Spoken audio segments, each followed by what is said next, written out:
Mirëmbrëma nderuar televizikues, mirë se erdhët edhe sonte në Open, mirë se erdhët në Top Channel. Bilanci i viktimave vazhdon të rëndohet në vendin tonë, vetëm në orë të fundit 2 pacient me Covid kanë humbur jetën, duke çuar kështu në total bilancin me 15 viktima në vendin tonë. Lajmi është konfirmuar dhe nga Ministria e Shëndetësisë, e cila sigurisht i shpreh ngushëllimet familjarëve dhe apelon gjithashtu qytetarët për të respektuar rregullat e izolimit, distancimit social, distancimit fizik.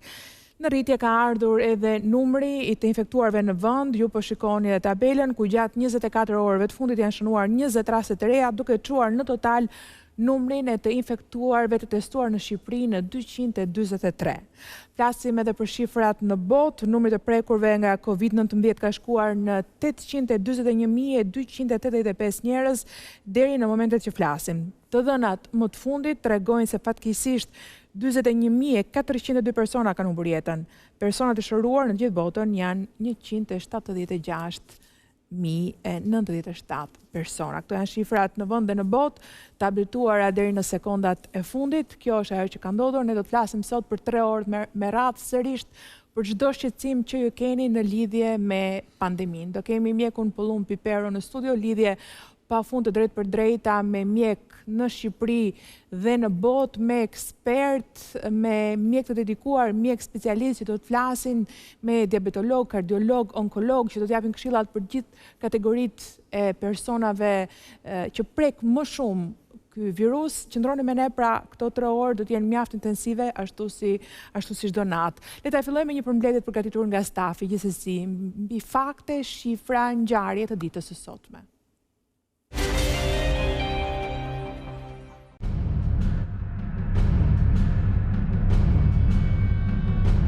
Numri i personave të prekur nga Covid-19 ka arritur në 243 të martën në Shqipëri, ndërsa vetëm gjatë 24 orëve të fundit 4 persona kanë humbur jetën në spitalin infektiv në qendrën spitalore universitare Nën Tereza, duke e çuar numrin total të viktimave në 15. Deri të martën në të gjithë vendin janë testuar 1671 persona. Aktualisht në spitalin infektiv janë të shtruar 77 pacient, ndërsa në spitalin Shefqet Ndroqi është i shtruar një pacient me Covid-19. Gjatë 24 orëve të fundit, 8 pacient me sëmundjen Covid-19 janë shëruar, duke çuar numrin total të personave të shëruar nga sëmundja që shkakton koronavirusin e ri në 52. Sot u njoftua edhe se shefi i laboratorit të mikrobiologjisë në QSUT, Andi Koraçi, është infektuar me koronavirus.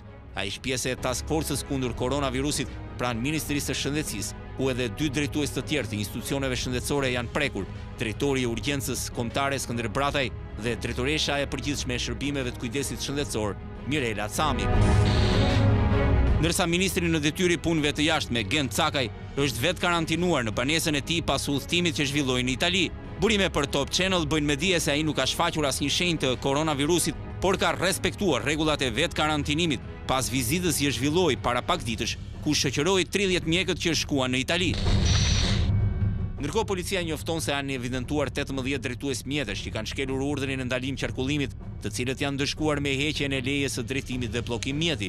Gjithashtu janë dëshkuar me masë administrative 10.000 lekë, 81 shtetas, të cilët kishin dalë pa ndonjë arsye për të vizur gjatë paraditës, dhe kanë kundërshtuar urdhrin e punojësit të policisë për të hyrë në banesë, si dhe 200 shtetas të cilët u konstatuan duke lëvizur në këmbë apo me bicikleta në orët e pasdites pa ndonjë arsye apo emergjencë. Edhe ndaj njësive tregtare që nuk kanë zbatuar urdhrin, janë marrë masa administrative.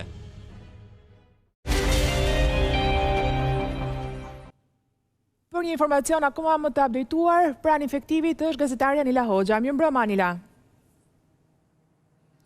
Mirëmbrëma, Eni. Jemi drejt për drejt pranë spitalit infektiv. Padyshim 24 orët e fundit kanë shënuar bilancin më tragjik që prej datës 11 mars, kur dhe u shënua viktima e parë e prekur nga Covid-19. Pa mbushur 24 orë kanë humbur jetën edhe 4 pacientë të tjerë, të cilët trajtoheshin këtu në spitalin infektiv, duke çuar numrin e të prekurve të atyre që ndëruan jetë, më falni, në 15 persona. Po ndërkohë, teksa tashmë ne dim planet dhe dim pak a shumë edhe pamjet që ofrohen këtu jashtë në spitalin infektiv, nga ku nuk lejohet të kaloj askush për këtij gardi, ku veç gardi sigurisë ka dhe forca policie, gjimnazistët e shkollës Muharrem Çollaku në Pogradec kanë dërguar disa kartolina mbështetëse ndaj mjekëve të infektivit që luftojnë për pacientët, për të shpëtuar ata që të dalin sa më mirë nga ky virus. A mund të lexojnë ndonjë prej tyre? Kartolinat janë të njëjta. Mund të lexojnë ndonjë prej tyre? Kartolinat janë pak a shumë të njëjta, kanë të njëjtën përmbajtje dhe unë po lexoj njërin prej tyre. Si je, pyet gjimnazisti, unë uroj të jesh mirë, po të dhuroj këtë kartolinë për të hequr pak lodhjen dhe dhimbjen që të shkakton maska në fytyrë. Edhe pse jo, edhe për të rrëmbyer një buzëqeshje. Dua të të falenderoj ty dhe kolegët tuaj për punën e palodhur, sepse fal jush doja dalim. Kjo është përmbajtja e pothuajse të gjitha kartolinave, të cilat në fakt janë shumë mbështetëse dhe emocionuese, sepse fal jush natyrisht do t'ja dalim, shkruan dhe një gjimnazist tjetër, janë dhe emrat e gjimnazistëve, natyrisht kjo i ka emocionuar edhe mjekët të cilët nuk kanë disa prej tyre nuk kanë nguruar që të hedhin edhe status në Facebook dhe t'i falenderojnë gjimnazistët të cilët i kanë dërguar këto kartolina nga Pogradeci, një nga qytetet në fakt që fatmirësisht është jashtë hartës së të prekurve nga virusi. Ndërkohë burime pranë antiterrorit më thonë se së fundmi kanë referuar në prokurori disa persona për përhapje të panikut. Ky informacion është zyrtar nga antiterrori pranë policisë së shtetit. Unë do të lexoj vetëm inicialet e personave që do të vendosen në hetim. Njëri prej shtetasve është shtetasi me inicialet OJ, i cili përmes rrjeteve sociale në Facebook ka shkruar dhe ka përhapur panik sipas antiterrorit që ka kqyrur disa persona, duke thënë se ai thot dhe parashikon po pres thot personi i cili është referuar nga antiterrori, po pres që të bëhet ndonjë vrasje aty, të vriten ca policë, të vriten ca rob, se do duroj sa do duroj dhe do shpërthej.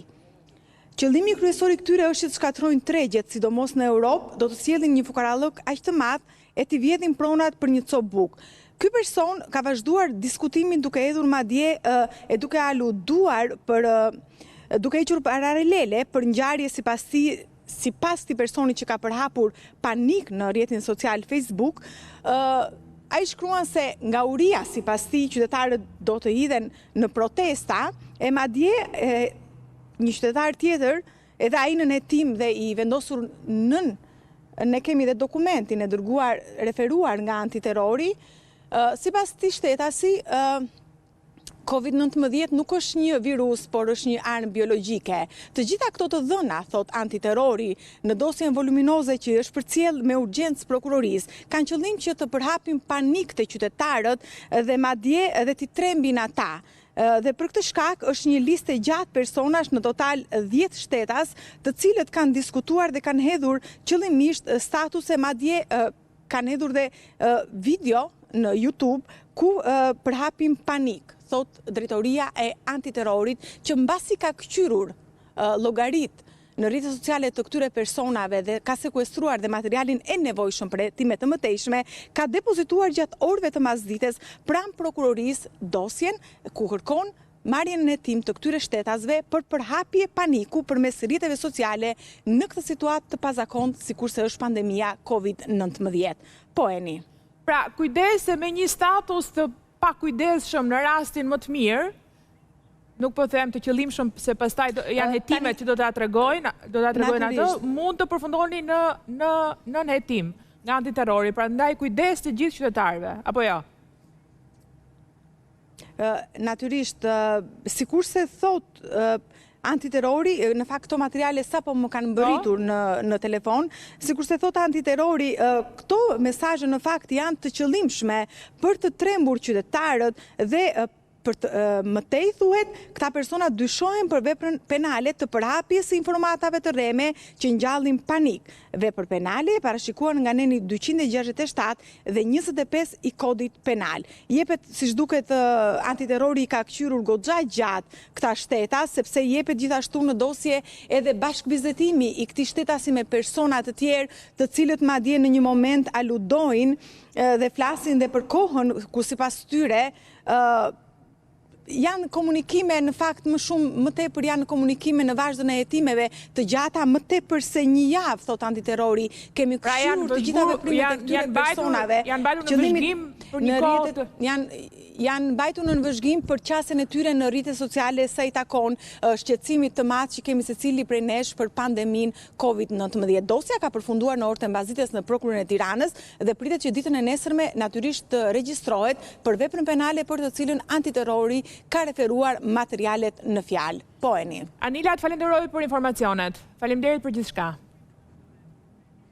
Faleminderit, natën e mirë, ndërkohë që do të vazhdoj me një material tjetër, me një paralajmërim të fortë të bërë sot nga OBSH-ja, më pas do të flasim në një lidhje të drejtë për drejtë Skype me Eugena Tominin, shefe e epidemiologjisë në Institutin e Shëndetit Publik në ISHP. Ta ndjekim materialin.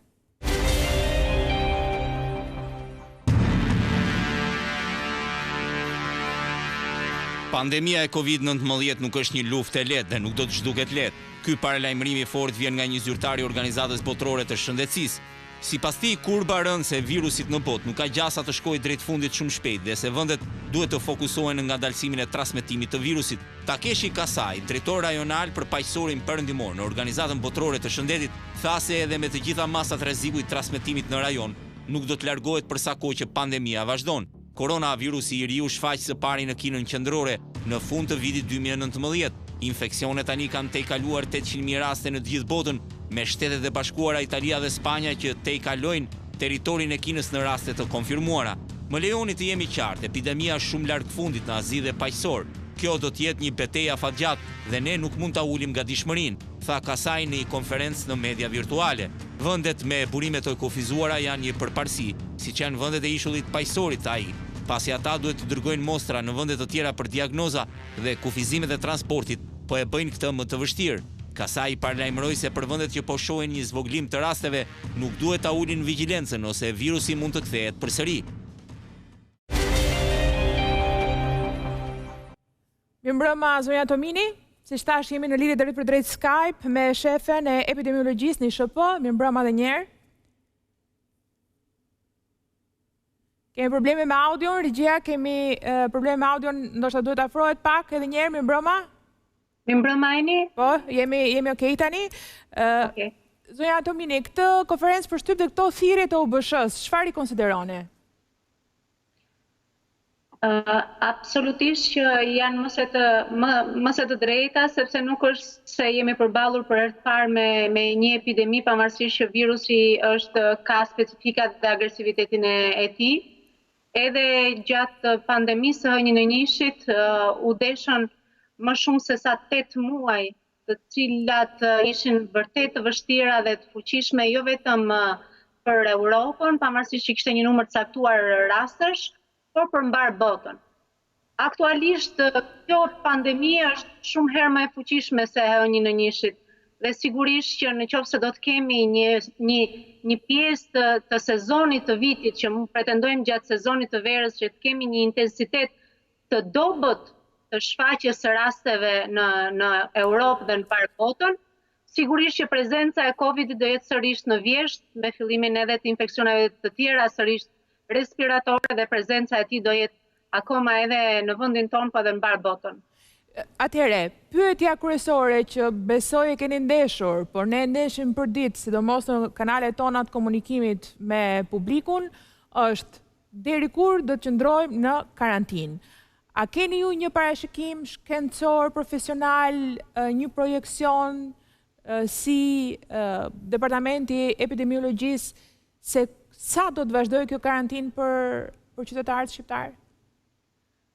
Për sa i përket masave të karantinës e distancimit social, pretendojmë dhe sipas projeksioneve matematikore dhe statistikore të hartuara, prilli do përsëri do të ketë pikun, do vazhdimsinë e pikut dhe të trendit të hasjes së pozitivitetit në vend. Dhe besojmë sipas projeksioneve tona, ku thoni prilli se prilli ka 4 javë. I gjithë prilli, mesi i prillit do jetë piku i parashikuar nga ana e projeksionit statistikor që do jetë piku i hasjes pozitivitetit për këtë sezon të infeksionit Covid në vend. Pra deri në mes të prillit, të paktën nga parashikimet e deri tanishme që ju po thoni, nuk diskutohet që ne do jemi në karantinë, kjo është ideja? Ose të paktën në masat forta...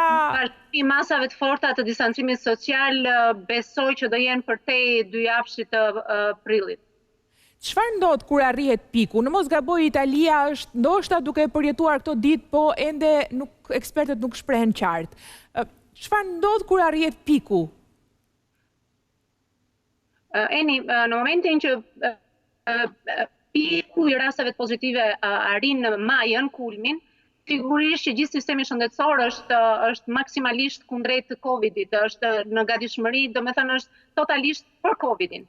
Dhe ndërkohë hasja e këtyre rasteve mund të progresojë, mund të qëndrojë për disa ditë, të bëjë atë platon, i themi ne, që të kemi një trend po të njëjtën për disa ditë me radhë dhe më pas mbas këtij piku pritet ulja në mënyrë lineare, ashtu siç është ngritur, do fillojë të zbresi për të bërë atë kambanën e pikut të epidemisë. Dhe nëse kjo kamban do të ketë një ulje graduale në mënyrë që të arrijmë deri në bishtin e kësaj epidemie, do të jemi shumë patlumt, sepse ndërkohë kjo këmban mund të kalojë në prezencën e 2 këmbanave, që të kemi një trend përsëri të rritës të hasjes së rasteve pozitive, dhe sigurisht që për sistemin shëndetësor dhe për gjithë popullatën shqiptare do ishte vërtet një krize e vërtet e rëndë.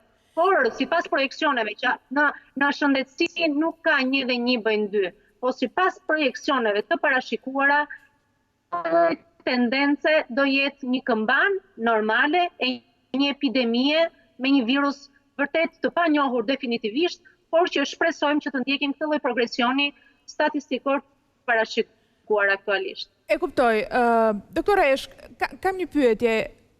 Në total, numri të infektuarve tek ne rezulton 243. Sigurisht, ky është një numër i diskutueshëm, ashtu siç është në gjithë botën, sepse është një numër që del vetëm nga testimet. Ne nuk e dim sa realisht të infektuar kemi, sepse nuk kemi bërë testime masive, apo jo? Pyetja që kam... Po? E vërtet. Pyetja që kam unë është kjo, e ndesh edhe në kanalet tona të komunikimit me publikun. Si e përzgjidhni ju një njeri për të testuar?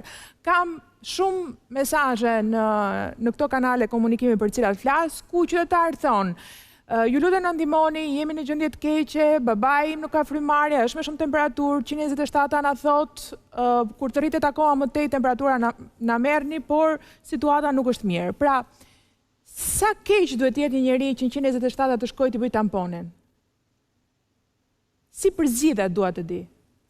Atëherë, Eksakt. Unë duhet të saktësoj, ndoshta mesazhe edhe konfuzionale mund të ketë, si ky mesazh që juve sapo parashtruat, por duhet të theksoj që në qoftë se 127 ka marrë një mesazh të tillë për prezencën e temperaturës dhe vështirësinë në frymarrje, absolutisht që nuk do të neglizhohet për marrjen e tamponit. Një tampon merret specifikisht duke qenë brenda përkufizimit të rastit me shenjat klinike të një infeksioni viral, që themi prezenca e rufës, kollës, mund të kemi ose dhe jo temperaturë prezente, por vështirësia në frymarrje e bën të padiskutueshme marrjen e tamponit. Dhe rasti, ose do t'i merret tampon, do drenohet si telefonat drejt spitalit, drejt shërbimit sëmundjeve infektive, apo SOSM-ja nuk e ka filluar aktivitetin sepse është në gatishmëri për kapacitetin e plotë të infektivit, dhe vetëm në këto momente ai do të merret tampon në rastit kur kemi destresin apo vështirësi në frymarrje. Dhe absolutisht nuk neglizhohet rasti i tillë që të ketë qoftë edhe temperaturën dhe shenja e infeksionit viral, dhe vështirësi në frymarrje. Okej, atëherë unë vështirësia në frymarrje është indikacioni themelor. Duke qenë se është një mesazh i minutave të fundit që unë e kam mbërritur, do ja dërgoj stafit tuaj që ndoshta ata verifikojë këtë rast. Është një mesazh që na ka ardhur në kanalet e komunikimit. Ka edhe të tjerë të ngjashëm, po ky ishte ai që dukej se donte vërtet vëmendje. Pra, ju bëni testimin e tamponin kur një person i ka shenjat e qarta. Apo jo? Absolutisht. Dhe kur dyshohet nga mjeku pneumolog dhe infektolog. Sa telefonata vazhdon merr qendra në ditë? Që kur nuk e kemi doktor Bratajn, i kemi dhe shifrat, nuk e kemi në komunikim përditshëm, e kam fjalën, siç ishte më parë. Eksakt. Janë dy linja aktualisht, përveç 127 është 0840 të cilat drejnohen telefonatat kundrejt edhe mjekut familjes që monitoron situatën e pacientëve të cilët qëndrojnë në shtëpi dhe mund të kenë shenjat e një infeksioni respirator, por që nuk kanë lidhje të drejtë për me destresin respirator apo vështirësi në frymarrje, dhe 127, dhe ndërkohë nga fluksi telefonatave për zgjidhjen të cilat përkufizojnë përkufizimin e rastit, kanë shenjat klinike të përkufizimit të rastit. Sa janë telefonatat? Shkon deri në 120 të triazhuara për Covid. Në ditë? Këta persona i merret tamponi nazofaringal dhe adresohen kundrejt i shërbimit të sëmundjeve infektive dhe pneumologut apo infeksionistit në për rajone. Kur them në rajone, nga njësitë vendore të kujdesit shëndetësor dhe në spitalet rajonal. Pra 120 telefonata në ditë. Zënë Tomini, më dëgjoni. Atëherë po bëhet fjalë për 101 në ditë. Ju dëgjoj me ndërprerje, edhe ne. Me ndërprerje po në ditë. Okej, edhe ne. Dakor, me sa duket, telefonatat kanë rënë të paktën në krahasim me ditët e para, kanë qenë vërtet shumë, zoti Brataj bënte fjalë për mira telefonata fillimisht. Fakti që ka rënë numri i telefonatave, kjo është një gjë e mirë. Po, më thuaj. Po ju saktësoja telefonatat kundrejt interesimit për shenjat klinike për Covid, sepse urgjencat të tjera mjekësore... Jo, për Covid flasim. Më të lartë. Jo, flasim pa diskutim për Covid, pastaj sigurisht problematikat e tjera vazhdojnë ashtu siç vazhdon jeta.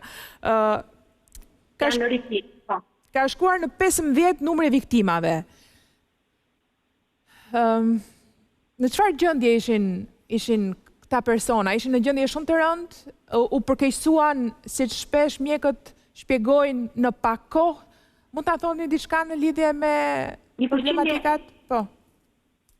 Një përqindje... Po, ne faktikisht nga shërbimi i sëmundjeve infektive kundrejt skedave individuale që Departamenti i Sëmundjeve Infektive vjen kundrejt çdo rasti dhe nga ekzaminimi i të gjithë skedave individuale për nxjerrjen e të dhënave klinike, rastet kanë pasur sëmundje bashkëshoqëruese dhe gjatë trajtimit, një pjesë e tyre gjatë trajtimit kanë shfaqur agresivitet të shenjave klinike dhe më pas kanë kaluar në terapinë intensive. Fakti duhet të theksohet edhe ana tjetër që një pjesë e mirë e rasteve që kanë humbur jetën kanë qenë të intubuar në terapi intensive me frymarrje të drejtuar. Bashkë ekzistenca e sëmundjeve komorbiditetit të tyre e ka bërë më të rënduar dhe vendosja e virusit e Covidit, situatën sistemike të organizmit e ka rënduar akoma më shumë. Zënë Tomini, kam një pyetje, a shëruar deri tani një pacient shqiptar i cili është intubuar? I cili është intubuar? Po, për Covid, dhe më pas të shëruar? Flisni specifikisht për një rast të intubuar, apo nëse jo, për Covidin gjithmonë, nëse një person me Covid është intubuar dhe më pas është shëruar? Po, kemi raste të cilët janë intubuar, kanë dalë nga sesioni i intubimit, pra nga reanimacioni, por akoma janë në kushte spitalore. Okej, pra janë drejt shërimit të paktën, kjo është ideja. Po, janë në monitorime sipër, kanë kaluar sërish në pavion. Sa është numri i personelit mjekësor deri tani të prekur, zënja Tomini? Atëherë, në total numri i mjekëve dhe personelit shëndetësor që janë infektuar janë 12. Janë shumë. Si shpjegohet kjo? Në fillim dakord, armiku nuk njihej, tani njihet mirë, informacioni nuk mungon, besoj, Italia fqinj ishte një mësim shumë i mirë. Nuk janë pak 12 mjekë të infektuar. Janë personel shëndetësor i përbashkët të mjekë dhe infermier. Por fakti është që kjo tregon që edhe mjekët e linjës parë dhe infermierët, personeli shëndetësor nuk është se janë të paprekshëm. Fakti që mjetët mbrojtëse personale janë prezent, po mënyra e veshjes e zhveshjes tyre përsëri ka problematikat e tyre kundrejt të gjithë manipulimeve që ato realizojnë gjatë 8 orashit apo 12 orashit punës, sigurisht që ka peshën edhe të anës negative.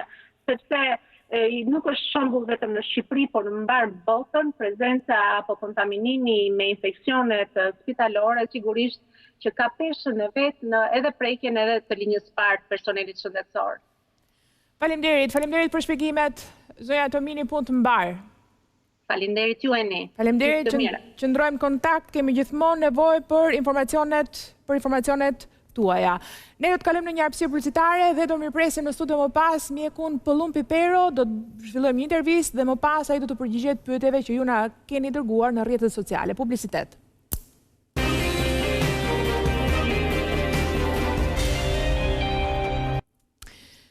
Doktor Pipero, mirëmbrëma, mirë se erdhe. Mirë se u gjeta. Faleminderit që ke ardhur, është kënaqësi gjithmonë, njerëzit mezi po të presin, pyetjet janë pafundësi gjithmonë sa herë që doktor Pipero. Këtë radhë gjetë qeshur, herët e tjera ishe mërzitur. Po e vërtet, shifrat, me thënë të drejtën, më kanë bërë të kuptoj që ndoshta situata nuk do jetë aq e keqe sa e parashikonim të gjithë. Je dakord me mua, profesor?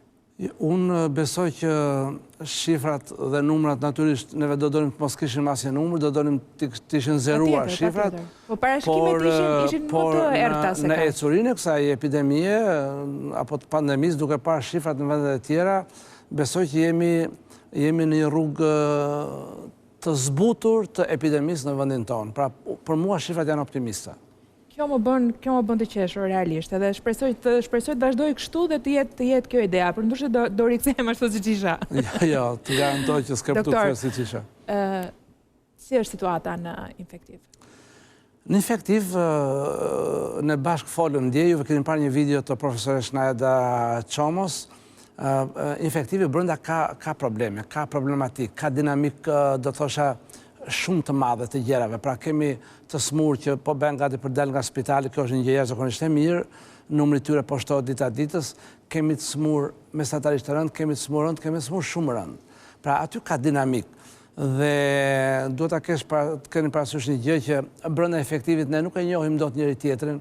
Pra nëse unë nuk e kam të shkuar këtu Pëllumbi ose nuk i them kur hyj që jam doktor Pëllumbi, nuk dim ku ti sepse ashtu është situata, por kemi personel shëndetësor shumë të angazhuar, shumë të përkushtuar. Dhe ja u them sinqerisht, e fillojmë ditën e punës duke takuar farmacistët të cilët janë shumë të motivuar dhe ata dhe si thua pronto për çdo gjë, dua këtë na, dhe kjo është gjë shumë e mirë. Shikojmë teknikët e laboratorit apo doktor Renaton, fjala vjen tek imazheristin që janë të përkushtuar ditë e natë. Ngjitemi lart tek personeli mjekësor, tek doktorët, tek infermierët, tek sanitarët dhe arrim tek reanimatorët, do thosha. Pra, secili bën detyrën e tij me përkushtim. Ju thash edhe dje, ka shumë probleme brenda sepse janë të vetmuar. Dhe po t'ju them, fjala vjen rastin e një burri të moshuar që ishte i shtruar bashkë me djalin aty, që është mjaft e vështirë t'ju them, po do t'ju them. Dhe u përkeqësua gjendja dhe duhet ta fushim ta kalojnë në respirator, pra në frymare të drejtuar, nuk donte të shkputet nga dia, nuk donte të ikte nga dhoma e djalit. Pra, çfarë do thotë kjo? Nuk duan të jenë vetëm. Pra nuk duan të jenë vetëm, sepse janë realisht vetëm. Ndaj, sa herë dalim nga infektivi, aq herë mendojmë që ata që janë në shtëpi, janë brenda shtëpisë së paktën. Natyrisht që nuk është e thjeshtë të jesh i ndaluar të dalësh, të mos dalësh jashtë, por kanë komoditet, kanë shtëpi, janë brenda shtëpisë tyre, janë brenda familjes tyre, ata janë vetëm me ne. Dhe ne që u veme ato veshjen kështu që thotë kush je. Pra, duhet të them që Është edhe vështirë nga pikpamja emocionale për ju, besoj. Pra, neve që jemi atje brenda e përjetojmë këtë gjë. Nuk është kaq e thjeshtë. Ndaj ju them që profesoresha ju solli një copës nga ajo e përditshme atje, po mos kujtoni se është aq. Është shumë se sa aq. Ndaj ju them, do që në fillim të bisedës tonë do t'i thosha të gjithë qytetarëve, edhe sot, edhe nesër, edhe pas nesër, edhe në ditët të vijim, ka shumë vlerë të qëndrojnë në shtëpi, ka shumë vlerë të shmangin kontaktet, sepse na zvoglojnë për ditë numrat që ka nevojë për ne. Dhe kjo është gjë shumë e mirë. Sa kohë nuk kemi, ju kam thënë, në dorë një medikament apo një vaksinë. Kjo është gjë shumë e mirë. E mbajmë kurbën shumë të butë. Dhe po që kurba e butë, 99% do mbyllet brenda efektivit kjo gjë, pra do mbyllet aty me ne pa hapur në gjithë kapacitetet e tija COVID-2 apo sanatoriumin. Dhe për neve është optimiste, shumë optimiste. Keni parasysh që në Shqipëri asnjëherë nuk patëm shifra eksponenciale të shumëzimit me 2, në kuptimin të atyre që është arritur në 3 ditë shumëzohet me 2. Pra kjo mua më bën kjo për arsye të masave, mendoni ju? Po, mua më bën optimist. Dhe mendoj që e gjitha kjo është e lidhur me masat që mori në kohë qeveria, nuk ka asgjë të keqe pse të them që kjo është merit, do thosha, personale e kryeministrit dhe ministrës së shëndetësisë, do të nuk ka arsye t'ja u ham meritat, por edhe në specialistëve të gjithë pa përjashtim, të cilët kush më shumë e kush më pak ka komunikuar përmes jush, dhe unë ju falenderoj juve që na keni mundësinë të komunikojmë me qytetarët, të gjithë juve pa diskutim, dhe të atyre mjekëve e infermierëve, atij personeli shëndetësor, siç u thash, nga farmacisti deri tek reanimatori, që punojnë me përkushtim gjithë ditën. Pra atje nuk ka orar. Dhe ndoshta s'ju besohet, por asnjërin nga ne ndoshta nuk flet para orës 2-3, do mbasi kthejmë nga puna, mbasi kthejmë nga ju, ka me mira mesazhe. Dhe ju kthej përgjigje të gjithë me shumë të thosha përgjegjësi. Dhe vjen puna pastaj që mërzitemi o me gruan në shtëpi o me rojën e televizionit, këtu sepse na duket sikur po ky s'ta kupton se kjo s'ta kupton që sa të zënë jemi. Kështu që jemi vërtet sado që përpiqemi të jemi jashtë panikut, jashtë frikës, natyrisht që jemi në tension, patjetër. Patjetër ju jeni në vit parë edhe më shumë se ju askush tjetër. Ka ngarkesë të çdo lloji emocionale, fizike, profesionale, patjetër, doktor. Po unë dua të kthehemi pak tek situata e infektivit. Një pyetje që bëhet rëndom, ndoshta pastaj edhe kur të lexojmë pyetjet do mund t'u drejtoj është pikërisht kjo. Njerëzit pyesin, a është shëruar dikush që ka qenë intubuar? Jo, për fat të keq neve nuk kemi deri tashti asnjë rast të hequr nga tubi dhe të shëruar. Kemi mjaft nga ata që kanë pasur përpara se të vënë tub atë maskën me presion, çipap që thonë këta reanimatorët, që kemi të përmirësuar dhe të shëruar, por nga tubi jo. Dhe do të thosha që edhe në vendet tjera të botës të gjithë mjekët, veçanërisht në Itali, në Spanjë, në Kinë më përpara, në Angli gjithashtu, të gjithë synojmë të mos e çojmë pacientin ke tubi, sepse tubi ka shumë të panjohura. Panjohura e madhe është që në qoftë se mushkrit dëmtohen në atë masë, sa nuk bëhet dot shkëmbimi i oksigjenit, pra nuk bëhet dot oksigjeni në gjak, tubi të ndihmon të rrit pak mushkria në qetësi dhe të mundsojmë që ajo pak që ka ngelur të marrë oksigjen më shumë. Pra, tubi është zgjedhje, nuk është zgjidhje. E kuptoj. Po në qoftë se një person nuk arrin të marrë dot frym deri në një nivel caktuar, pastaj është domosdoshmëria. Po natyrisht që është domosdoshmëri, por po ju them pra, është zgjedhje, do të thosha që është in extremis, ne nuk do të dëshirojmë ta shikojmë asnjë në tub, sepse tubi ka ato vështirësitë veta, po tubi do të thotë që mushkëria të jetë me shumë pak shpresa për të rikthyer, për të përmirësuar. Doktor, ju thatë edhe në lidhjen tonë të djeshme të drejtë për drejtë që në Shqipëri ka filluar aplikimi i plakinilit. Ne kemi folur gati 2 javë përpara për këtë gjë. Shohim një material që më në fund FDA e miratoi, Trumpi tha 2 javë përpara që e miratoi, po e tha në mënyrë gabuar, e miratoi në mos gaboj dieta. Shohim materialin dhe diskutojmë për plakinilin që po përdoret në Shqipëri.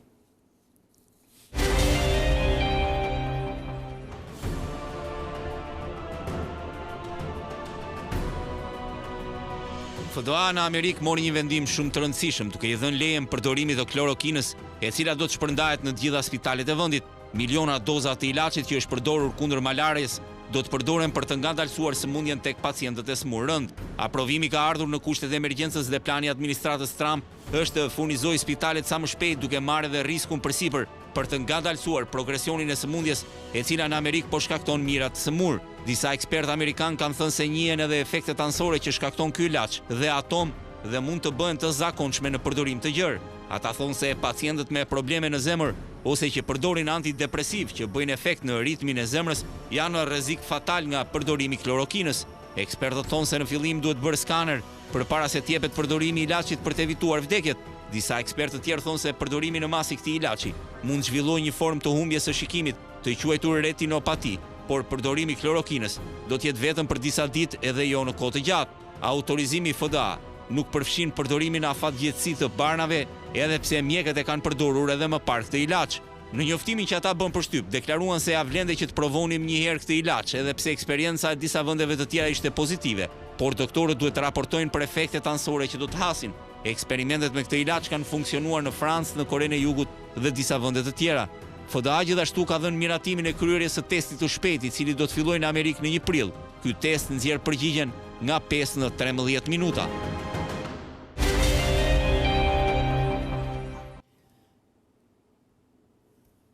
Si ka qenë rezultati plakenilit deri tani? Sa ditë ka që përdoret një profesor? Është herët themi si janë rezultatet, sepse pacientët janë futur në trajtime plakonil, vazhdojnë të jenë në trajtime plakonil, por... Përdoret me atë kombinimin që thoshte Trump, azitromicin?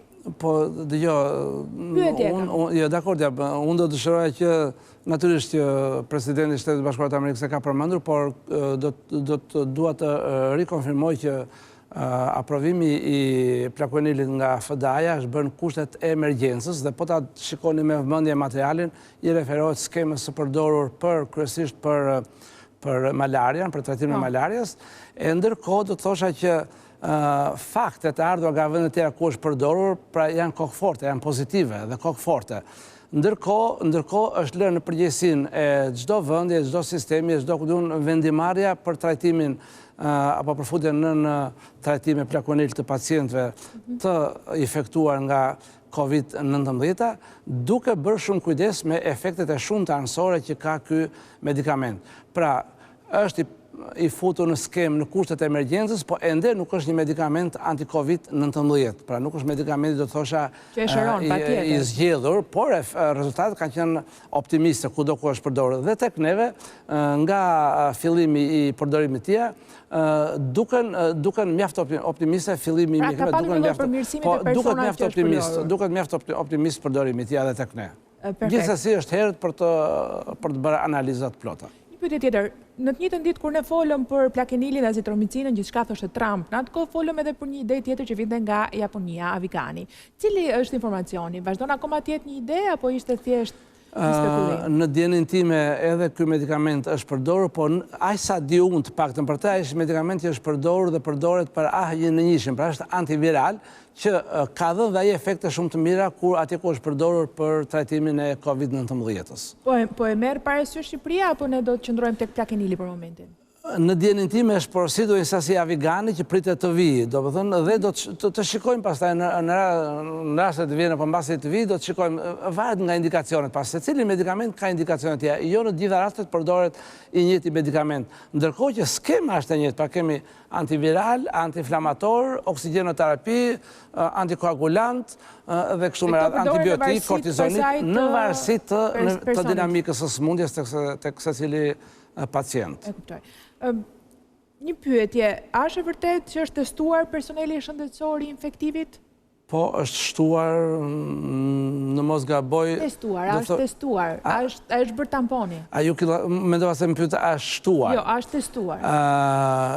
Ka pasur, ku unë kam dëgjuar shumë opinione se i takon testimit apo analizave, personeli shëndetësor i cili ka pasur është ekspozuar më shumë një dhe ka pasur dyshenja klinike të COVID-19 është testuar. Pra, personeli që ka pasur shenja klinike. Nuk do ishte drejt që të paktën personeli i infektivit, profesor, të testohet paktën njërë një javë, si që bëhet me mjekët gjerman, mjekët italian? Më kanë pyetur edhe mua, kolegë tuaj gazetar, më kanë pyetur, jo nuk e kanë bërë, më kanë pyetur kolegë tuaj gazetar, unë kam dhe mendimin tim, personalisht ne jemi të ekspozuar, të gjithë jemi të ekspozuar, dhe mundësisht potencialisht edhe të infektuar, ndoshta, edhe potencialisht. Jo të gjithë mund të bëjmë klinikë ose shenjë klinike, po se cilin nga ne në rast se infektohet, bu t'ja uqoj familjarëve të ti në shtëpi COVID-19. Pra këtu ha diskutim, ta bëjmë, mos e bëjmë. Unë personalisht jam mendimit që mjekët, mjekët e infektimit, drejt për drejt janë në opinion tim, mjekët apo personalisht shëndetësor i cili ka shenja klinike, qofte e të leta, duhet ta bëj. Ky është mendimi. Jo të gjithë, nuk është arsyeshme ta bëjnë. Mendoj që edhe pa shenja duhet ta bëjnë, se mund të jeni edhe asimptomatik, po nga ana tjetër jeni në kontakt me të drejtë dhe me sasi të mëdha të... Neve jemi përdit në kontakt me pacientë, jemi përdit të ekspozuar. Në qoftë se do bëj një herë në javë, unë e bëj sot dal negativ, mund të ekspozojmë nesër, të infektojmë nesër dhe pas nesër t'ja ngjis familjarëve të mi. Pra, kjo ka diskutim. Po ta bësh, i bie ta bësh. Pse ti bëjmë testet fare, se kjo nuk është kaq i thjeshtë.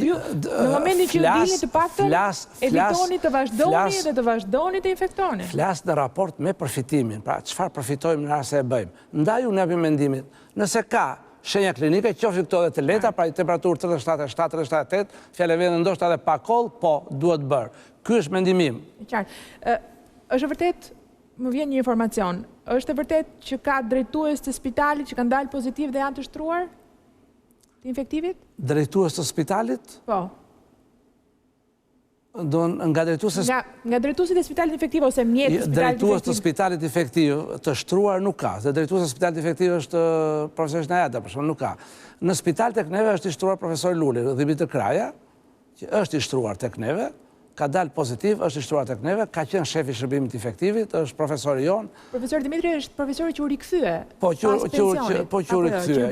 që u rikthye, është i shtruar tek neve, është në gjendje të lehtë, por ka rezultuar pozitiv? Është pozitiv, është në gjendje të lehtë, do thosha, por për shkak të moshës, për shkak të kushteve specifike të tjera, neve menduam që të ishte në spital. Në fakt ne munduar ta kontaktojmë të ditë, nuk na është përgjigjur atëherë arsye pas ka qenë kjo. Është tek neve. Sa ditë ka që ndodhet në spital? Dje në mos gaboj. Dje mbas dite në mos gabojs. Dje pas dite është shtruar, është spital, po. Por shenja ca ditë ka që i ka apo nuk jeni duke u marrë ju personalisht me kurimin e tij? Ndjek stafi katit parë, ndjek shefja e shërbimit personalisht, nuk di ta them sa ditë ka pasur me shenjat të kësaj. Gjesi ti ishte në vërtet një gjesi u përshëndet edhe u mirëprit nga gjithë dhe realisht këngjarja është... Edhe aty ku është vazhdo në kontribon njësoj. Por është mirë nga pikpamja shëndetësore, po thoni, ka ndoshta një formë të lehtë të infektimit? Ka herët me sa duket. Paktën deri tani, e kuptoj. Okej, do doja të vazhdojmë, kemi pa fund, vazhdojmë me një material, e bëjmë kështu, do vazhdojmë me një material dhe pastaj fillojmë me njëherë pyetjet e publikut. Materiali thot, dhe kjo do jetë edhe pyetja e parë më pas për juve, çfarë dim dhe çfarë nuk dim ende nga koronavirusi, nga epidemia. Ka ndonjë gjë që sipas jush nuk e dim akoma, ndjekim materialin dhe diskutojmë.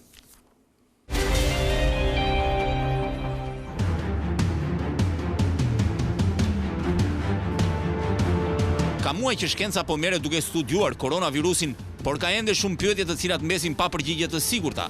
Kjo ndoshta është normale, sidomos kur flitet për një pandemi. Studimet bëhen me më shumë shpejtësi dhe vendimet shpesh merren edhe mbi hipoteza në pritje të verifikimeve. Ka ende shumë gjëra që nuk dihen mbi këtë virus. Së pari nga vjen, për herë të para u shfaq në Wuhan nga një grup personash që kishin frekuentuar një markat kafshësh. Edhe pse thuhet se është një virus që infekton lakuriqet e natës, nuk dihet se si është transferuar tek njeriu.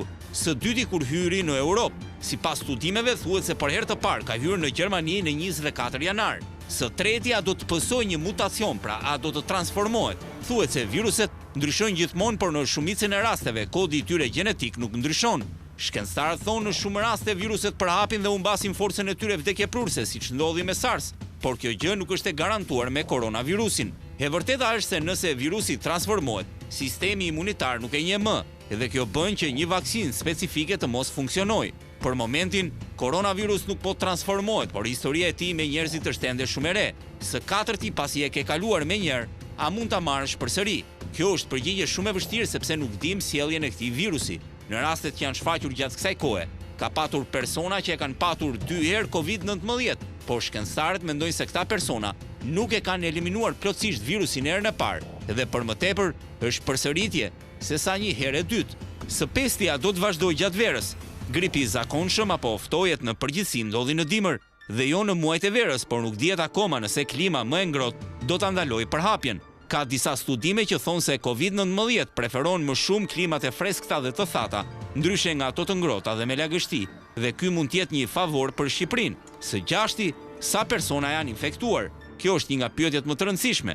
Të konfirmuara janë gati 800.000 raste në të gjithë botën, por ky është vetëm një fraksion nëse mendojmë se rreth 80% e atyre që e kanë virusin nuk shfaqin simptoma. Një llogaritje e mëvonshme do na nxjerrë edhe të dhënat se sa ka qenë përqindja e saktë e vdekjeve nga ky virus. Për momentin thuhet se është 1%. Doktor, pa fund mesazhe, në kohë reale vinë me vjetra që pyesin çdo të thotë ta kapësh herët. Mbaje mend se do të pyes për këtë se sapo e tha, tu kap herët dhe njerëzit tonë çdo të thotë ta kapësh herët dhe sa mundësi ka të shpëtosh kur e kap herët.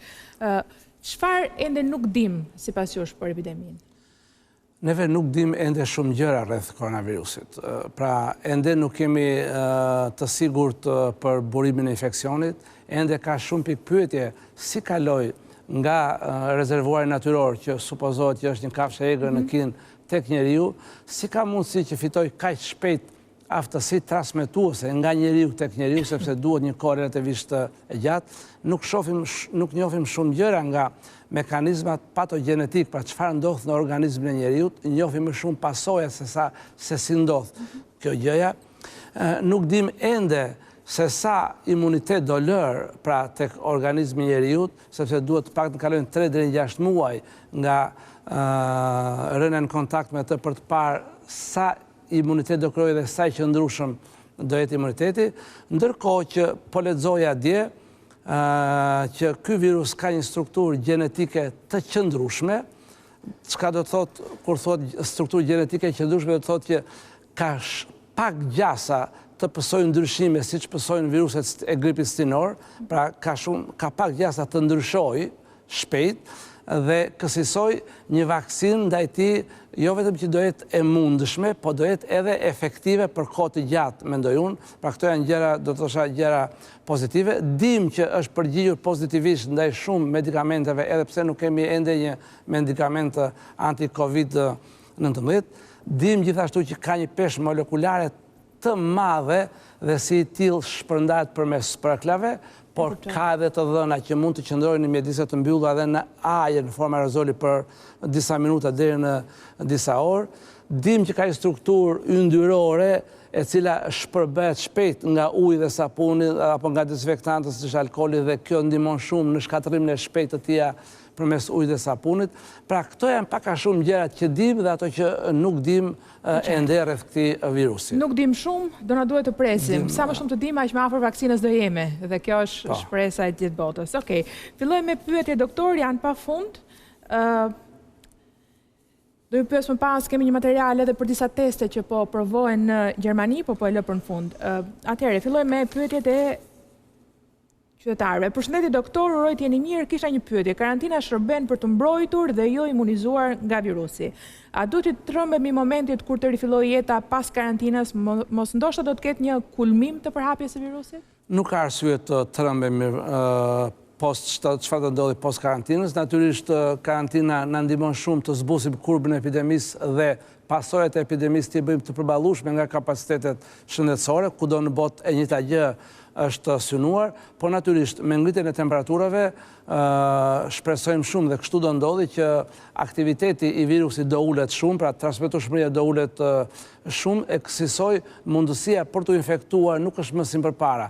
Nëse fjala vjen do marrim një shifër, tani themi një person ja transmeton 2.5 personave apo 3 personave, me uljen e transmetueshmërisë do ndodhi që një person mund t'ia transmetojë një personi ose 0.7 persona, pra më pak se një person. Dhe në këtë këtë raport, përgjithsisht ajo, domethënë, nuk e di si i thonë në Shqip, ajo fjala në Shqip se di si ta gjej, po disappeared, pra nuk duket më, do thosha unë, epidemia. Këtu fillon epidemia, fjala zhduket nuk më shkon shumë për shtatë, po nuk shfaqet më. Duhet ta ndihmoj një gjyqtar për këtë. Pra, karantina është e domosdoshme, do thosha, dhe karantinën duhet të kuptojmë si një sistem masash, jo si një vend ku të mbyllim, po çdo gjë është pjesë e një të tëre. Kufiri, kontrollin kufi, izolimi në shtëpi, vetë izolimi, vetë karantinimi, spitali, qëndrimi në karantinën e detyrueshme, pa janë një sistem masash. Ecim në mënyrë koncise si të kemi mundësi të japim përgjegjësa më shumë. Si mund të jemi të sigurt që në periudhën janar-shkurt ka qenë grip dhe jo Covid, kur në atë periudhë i gjithë vendi ka qenë i smur me të njëjtat simptoma? Thjesht duhet ta dinë që në atë kohë ka pasur një qarkullim të shtuar të virusit A1N1 dhe të dhënat që vinë nga ISHP-ja dëshmojnë më së miri këtë, jo tek ne, por në vendet tjera të Europës. Përshëndetje doktor, baba im ka shfaqur simptoma, temperaturë, kohë të lehtë, pak shtrëngime në krahëror, telefonin 127, telefonuam dhe na thonë, nëse ka temperaturë të lartë, vetëm atëherë na telefononi. Përse nuk mund t'i bëhet tamponi kur babi është në shtëpi me maman e cila vuan nga mushkria pasi ka kaluar episode të mëparshme? Nëse është pozitiv, përse duhet të rrezikojmë edhe ne të tjerë? Kjo është një politikë apo një vendimarrje e orientuar nga task forca dhe tashmë e marr. Unë kam vazhduar dhe vazhdoj të jem këmbgulës në mendimin tim, personat e kontaktit, pra duhet të gjurmohen dhe duhet të testohen me përparësi, personat e kontaktit. Një person që ka respektuar rregullat e qeverisë, që ka qëndruar brenda, që nuk ka pas kontakt me personat smur, shtrëngimet nuk janë klinikë e COVID-19, nuk ka arsye t'i bëhet. Gjithsesi është një vendimarrje që e merr tjetër kush, pra duhet mos qytetës së shtatit. Nëse kjo epidemi zgjat më shumë se 6 muaj ose një vit, sa shanse ka ta përballojë mjekësia shqiptare dhe shteti shqiptar? Mendoni se kjo epidemi mund zgjas edhe më shumë se aq? 3 vjet? Nuk do zgjasë aq, kështu që unë kam thënë maksimum mund të shkojë 4 muaj, ai do shkojë pa frikë fare. Thuhet që vaksina e tuberkulozit po mbron shqiptarët. Sa e vërtetë është, pasi në vende si Italia, Franca, Anglia, kjo vaksinë nuk bëhet? Janë fakte. Ka fakte që atje ku është përdorur apo përdoret vaksina kundër tuberkulozit apo BCG e famshme që quhet, incidenca dhe prevalenca para numri rasteve është më i vogël krahasimisht me vendet e tjera. Ky është një fakt i cili do studiohet dhe po studiohet nga shkencëtarët për të shikuar se sa reale është, pra mbron edhe nga kjo apo është rastësi. E kuptoj. Ka një pyetje për 100 milionësh, kur do dalim nga izolimi, thotë një qytetar. Unë besoj që fillimi javës 3 të prillit do ta gjejë të çliruar nga shumë hallkat izolimit Shqipërinë, përjashtuar do thosha pensionistët e smurt kronik, të cilët besoj se duhet të rrinë më gjatë. Pra java e 3 e prillit. Unë mendoj fillimi javës 3 të prillit duhet ta gjejë shumë hallka më të lira. Po ne që kemi prindër që duhen mjekuar në QSUT, për shembull në onkologjik, pranë infektivit, çfarë duhet të bëjmë? A kemi shanse infektimi? Shërbimi shëndetësor, pavarësisht kufizimeve që ka të efektivi, domethënë vazhdon t'ju jepet qytetarëve një lloj si më parë. Përjashtuar operacionet e planifikuara në dienin time, shërbimi shëndetësor qytetarët vazhdojnë të marrin po një lloj.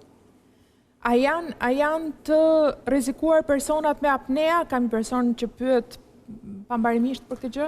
Natyrisht që personat që kanë këtë lloj shfaqje apo këtë lloj manifestimi janë edhe ata grup risku në raport me tjerë, ndaj duhet të kemi shumë kujdes.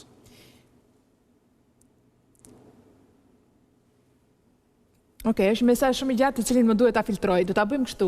Kalojmë në një material, ta shohim bashkë, ka të bëjmë atë testin që po përdoret në Gjermani dhe dua t'ju pyes në lidhje me këtë test nëse mund të futet edhe në Shqipëri apo jo, po mendohet apo jo kjo strategji. Ta shohim bashkë.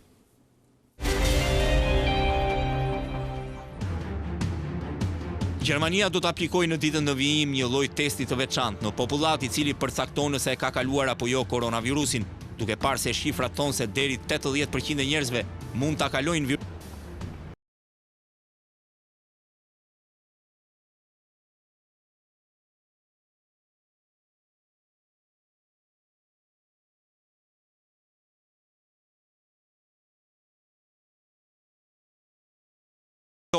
Rezultatet e testeve do të tregojnë se cilët janë njerëzit që e kanë kaluar dhe ata mund të kthehen në punë për 2 muaj në vijim.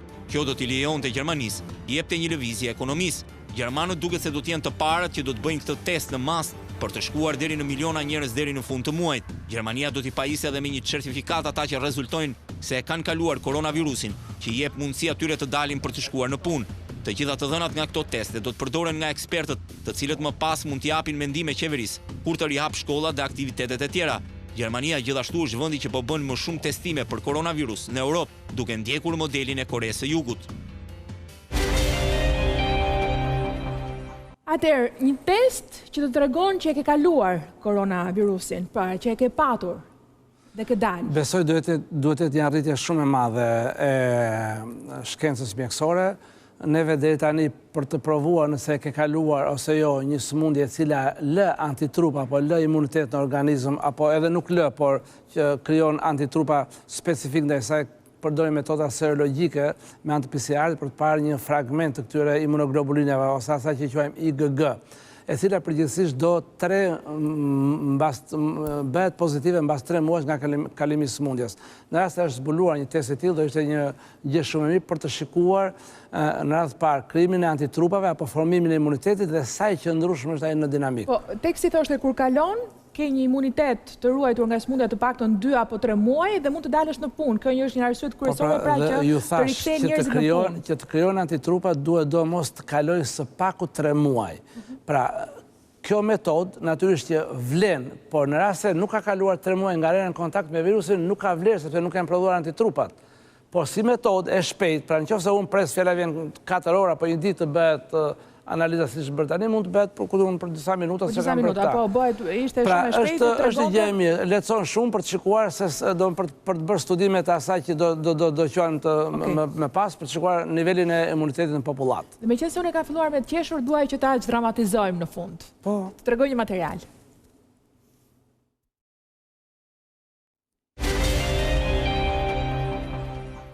Erdhi në Shqipëri pacienti zero, këtu është ai,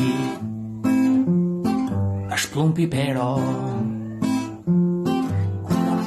Pëllumb Pipero, tu është Pëllumb Pipero, se këtu është Pëllumb Pipero, pero, Pëllumb Pipero, se këtu është Pëllumb Pipero, se këtu është Pëllumb Pipero, pero,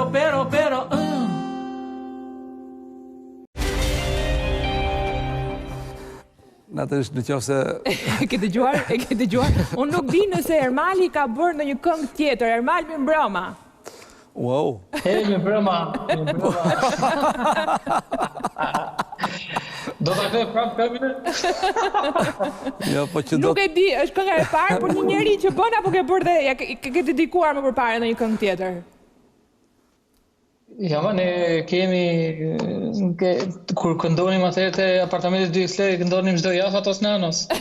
Ja kam marrë dorë. Do me thëmë Fatos Nano dhe Pëllumb Pipero, këta të dy kanë këngë aty, nga Ermal Mamaqi deri tani.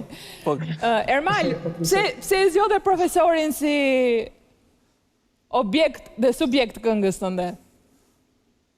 Më profesorin kemi njoftje, jemi miq edhe shpesh unë këto kohë të ngeca një ditë, bëja një postim, thash Pëllumb Pipero ëndra e çdo fisi, se besoj që të gjithë mendojnë sikur ta kishin ndaj ose xhaxha Pëllumb Pipero ishte shumë mirë sepse konsultohen.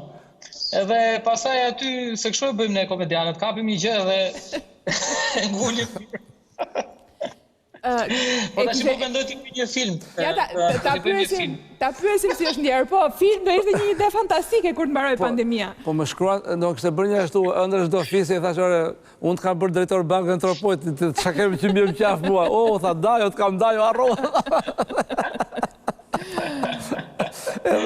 Kjo tregon nëse e futur në notat e Ermal Mamaqi, imagjino sa popullor e bërë. Më shqepur me bukë trast, Ermali nuk e di çka.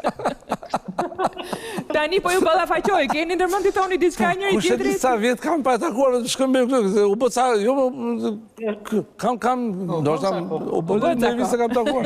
Prandaj atëherë po të kërkon me këngë, ka nevojë të konsultohet. Kështu që po unë mendoj që sinqerisht Mirë pasere me telefon. Sinqerisht, kemi komunikuar vazhdimisht natyrisht, po nga afër ja, ma sollet ti në studio dhe sigur kam tash këtu në tavolinë, në studio natyrisht, por unë besoj që Të gjitha meritat i shkojnë në ekipit sëmundje infektive. Është një ekip brillant, mjekësh dhe infermierësh të tërë të talentuar, të tërë përkushtuar.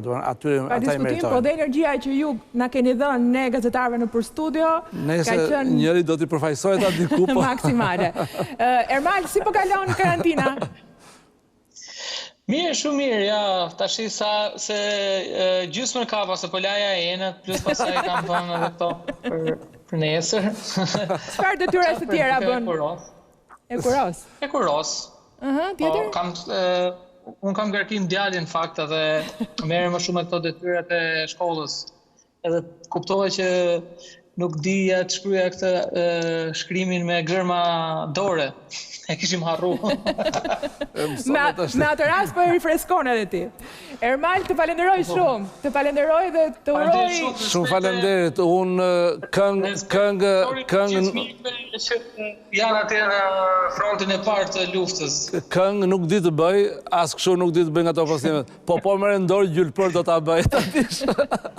Profesor, ishala s'na e kthen, për me thënë, me profesionin të. Jo i smur. Do ta këndojmë një strofë? Shumë falenderit. Jo se e kam kitarën larg tash edhe më falni se nuk jam këtu, nuk kam në bibliotekën brapa, librarin. Dakor. E di që janë përmeme pa funde me atë. Natë mirë, Ermal, faleminderit. Faleminderit. Kështu që dramatizojmë edhe qeshim edhe pak se vërtet këto... Jo, vërtet, ne s'ma kështë bërasti. Këto ditë kanë qenë të rënda. Profesor, doktor, faleminderit shumë. Shumë faleminderit juve. Shumë faleminderit juve. Shumë faleminderit. Mirë. Publicitet dhe një hapësirë tjetër shumë e rëndësishme. Do të kemi 3 super mjek në Skype, do të kemi një kardiolog, do të kemi një diabetolog, një onkologe, të 3 super mjek, super emra që do japin këshilla pikërisht për këto kategori të cilat janë më të prekur nga koronavirusi. Pas pak minutash publiciteti.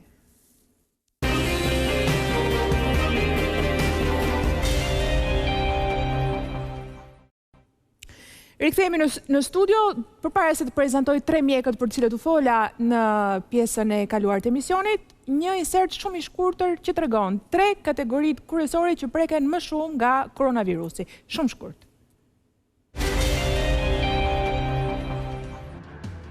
Në më shumë se 800.000 raste të shfaqura në përbot, koronavirus ka goditur të gjithë globin, duke mos njohur moshë dhe kategori njerëzish. Rastet kanë qenë padyshim nga më të ndryshmet dhe shpesh shkencëtarët përpiqen të japin përgjigje, por virusi i ri ja bën më të vështirë punën atyre. Për momentin nuk ka asgjë eksakte, por përqindjet më të mëdha të rasteve tregojnë se COVID-19 godet moshat të mëdha dhe ato me patologji të tjera.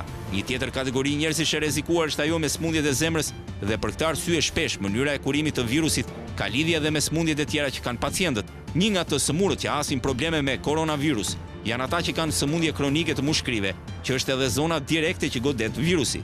Nga një studim i bërë në Kinë me 150 persona në një zonë afër Wuhanit, 22% e personave që kanë humbur jetën kanë patur probleme kardiovaskulare më përpara. Të sëmurit me diabet janë një tjetër kategori njerëzish që goditen nga virusi dhe vdekshmëria e tyre është 22% në Kinë. Edhe hipertensioni është një nga kategoritë më të prekura. Në një zonë të Kinës, nga 140 pacientë të vdekur, 30% kanë patur probleme hipertensioni. Prezantoj mjekët e ftuar, është me mua Silvana Çeliku, mjeke onkologe, shefe pavioni, mirëmbrëma zonjë.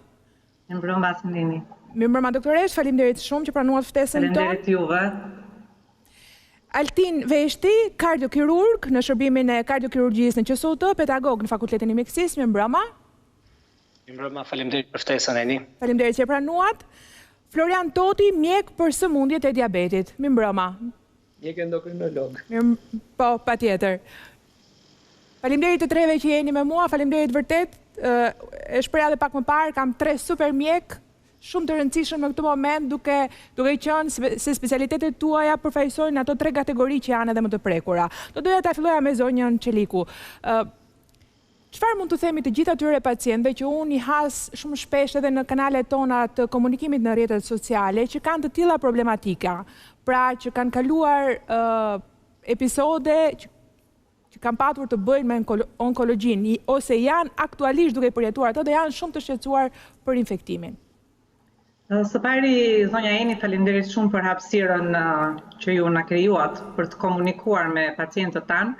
Jo se nuk e bëjmë këtë gjë, sepse ne jemi përditë në kontakt me ta, por duke folur në një televizion si juaj, sigurisht që dhe vlera rritet akoma më shumë.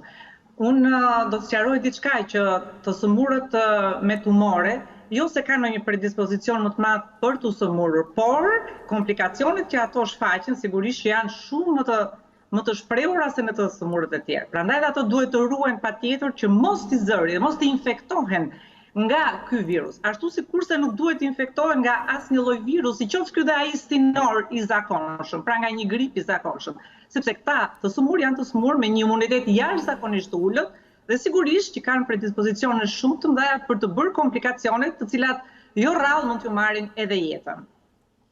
Dhe sigurisht që ata që janë më të riskuar në këtë moment janë ata të cilët trajtohen në këtë moment. Pra, të smurët të cilët marrin kimioterapi të parët, të smurët të cilët bëjnë radioterapi dhe sigurisht të smurët të cilët duhet i nështrohen patjetër një ndërhyrje kirurgjikale.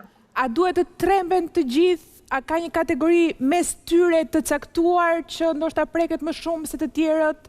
Frika mes tyre është vërtet e madhe, sepse dhe lajmet që vinë edhe nga Italia fqinja është që kjo kategori duket se ka qenë më e prekura edhe ka qenë një nga shkaqet kryesore të vdekjeve.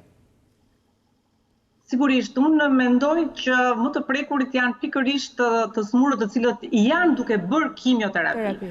Sepse forcat imunitare të tyre janë vërtet shumë të ulura. Ato dhe normalisht, pa rënë një grip ose pa qenë koronavirusi, sigurisht që kanë rrezik për të infektuar me infeksione të tjera, për të bërë bronkopneumonira, për të shfaqur sëmundje të tjera të gjithë aparatit të tyre, të filluar nga veshkat, nga zëmra, nga mushkërit, pra janë gjithmonë shumë të riskuar pikërisht për shkak të uljes së forcave të imunitetit. Ndaj dhe ato sa herë që bëjnë kimioterapi, duhet patjetër që t'i bëhet një bilanc ekzaminimesh për të parë se si jemi me ekzaminimet laboratorike, kryesisht me gjakun komplet, i cili është i pari, i cili vuan pikërisht nga në përgjithësi nga përdorimi i kimioterapisë. Pastaj, të dytët janë sigurisht të smurët të cilët trajtohen me radioterapi, dhe sidomos ata që bëjnë njëkohësisht dhe radioterapinë dhe kimioterapinë, që ne i quajmë një mjekim konkomitant. Edhe ata janë përsëri shumë të riskuar sepse bëjnë dy terapi mjaft të vështira, të cilat sigurisht që ndikojnë jashtëzakonisht shumë më pas edhe në uljen e imunitetit të këtyre pacientëve. E kuptoj. Faleminderit doktoresh, do rikthehem pak më pas që të pyes nëse keni këshilla konkrete për gjithë ata që janë në terapi apo kanë patur episode të tilla në jetën e tyre. Do doja të flisja pak me doktor Veshtin, kardiokirurgun, edhe specialiteti juaj, pra njerëzit që preken nga këto lloj problematikash janë si thua fokus i kësaj epidemie, janë në fokus, janë të prekur të paktën më shumë se të tjerët apo jo. Përse dhe si? Atëherë, mirëmbrëma gjithëve, faleminderit edhe një herë për ftesën. Unë jam kardiokirurg, pra bëj operacione në zemër dhe meqense prekim dhe fushën e kardiologjisë, do jap dhe disa këshilla për pjesën e kardiologjisë.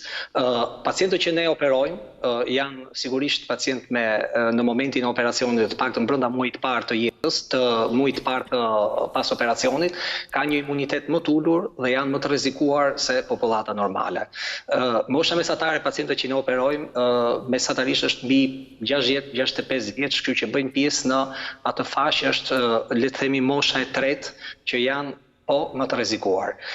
Në përgjithësi pacientët tanë janë pacientë që vuajnë nga hipertensioni kronik, sepse shpeshherë janë pacientë të pamjekuar dhe në studimin që ju sapo thatë, më shumë se 20% e pacientëve që kanë, le të themi, janë trajtuar në Wuhan, në 189 pacientë të njësëri të gjithë ishin me hipertension.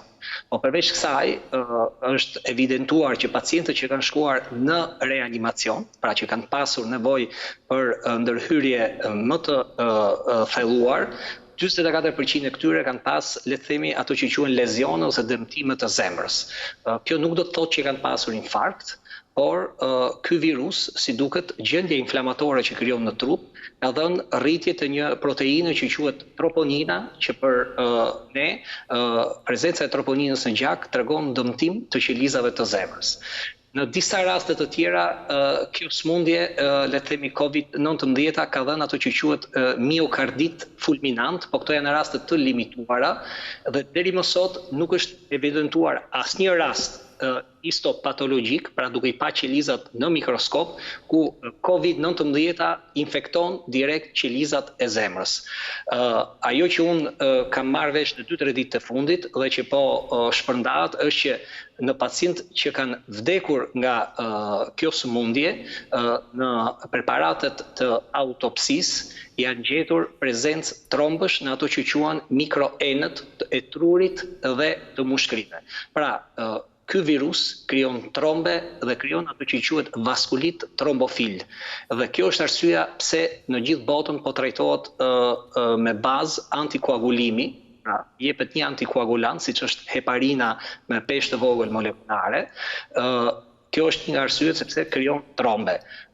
Pacientët që janë operuar nga valvulat, se dua të dalë në gjëra precize, janë pacientë më të rrezikuar ose pacientët që vuajnë nga problemet e valvulave, sepse kjo jep probleme direkt në mushkëri. Mushkëria dhe zemra janë dy organe në seri dhe kush ka probleme valvulat, siç është valvula mitrale ose valvula aortës, ose kush ka vuajtur në mënyrë kronike, janë pacientë më të rrezikuar. Pacientët që janë operuar ose pacientët që vujnë nga sëmundjet koronare, pra nga arteret koronare. Pse edhe këta janë më të rrezikuar se pacientët e tjerë, se njerëzit e tjerë në them normal, sepse në momentin që pacienti sëmurët nga COVID-19, ajo që ndodh ose që shohin mjekët është ulja e përqendrimit të oksigjenit në gjak. Dhe duke ulur përqendrimi I oksigjenit në gjak, sepse mushkëria nuk shkëmben mirë, le të themi gazet O2-shin, pra oksigjenin dhe dioksidin e karbonit, kjo ul dhe furnizimin e zemrës me oksigjen, sepse është në seri tham mushkëria e zemra. Dhe kemi pas dhe ka pacient, në një nga pacientët, të paktën një nga pacientët kam dëgjuar që ka vdekur nga një infarkt akut, I infektuar nga COVID-19. Kjo është një nga arsyet.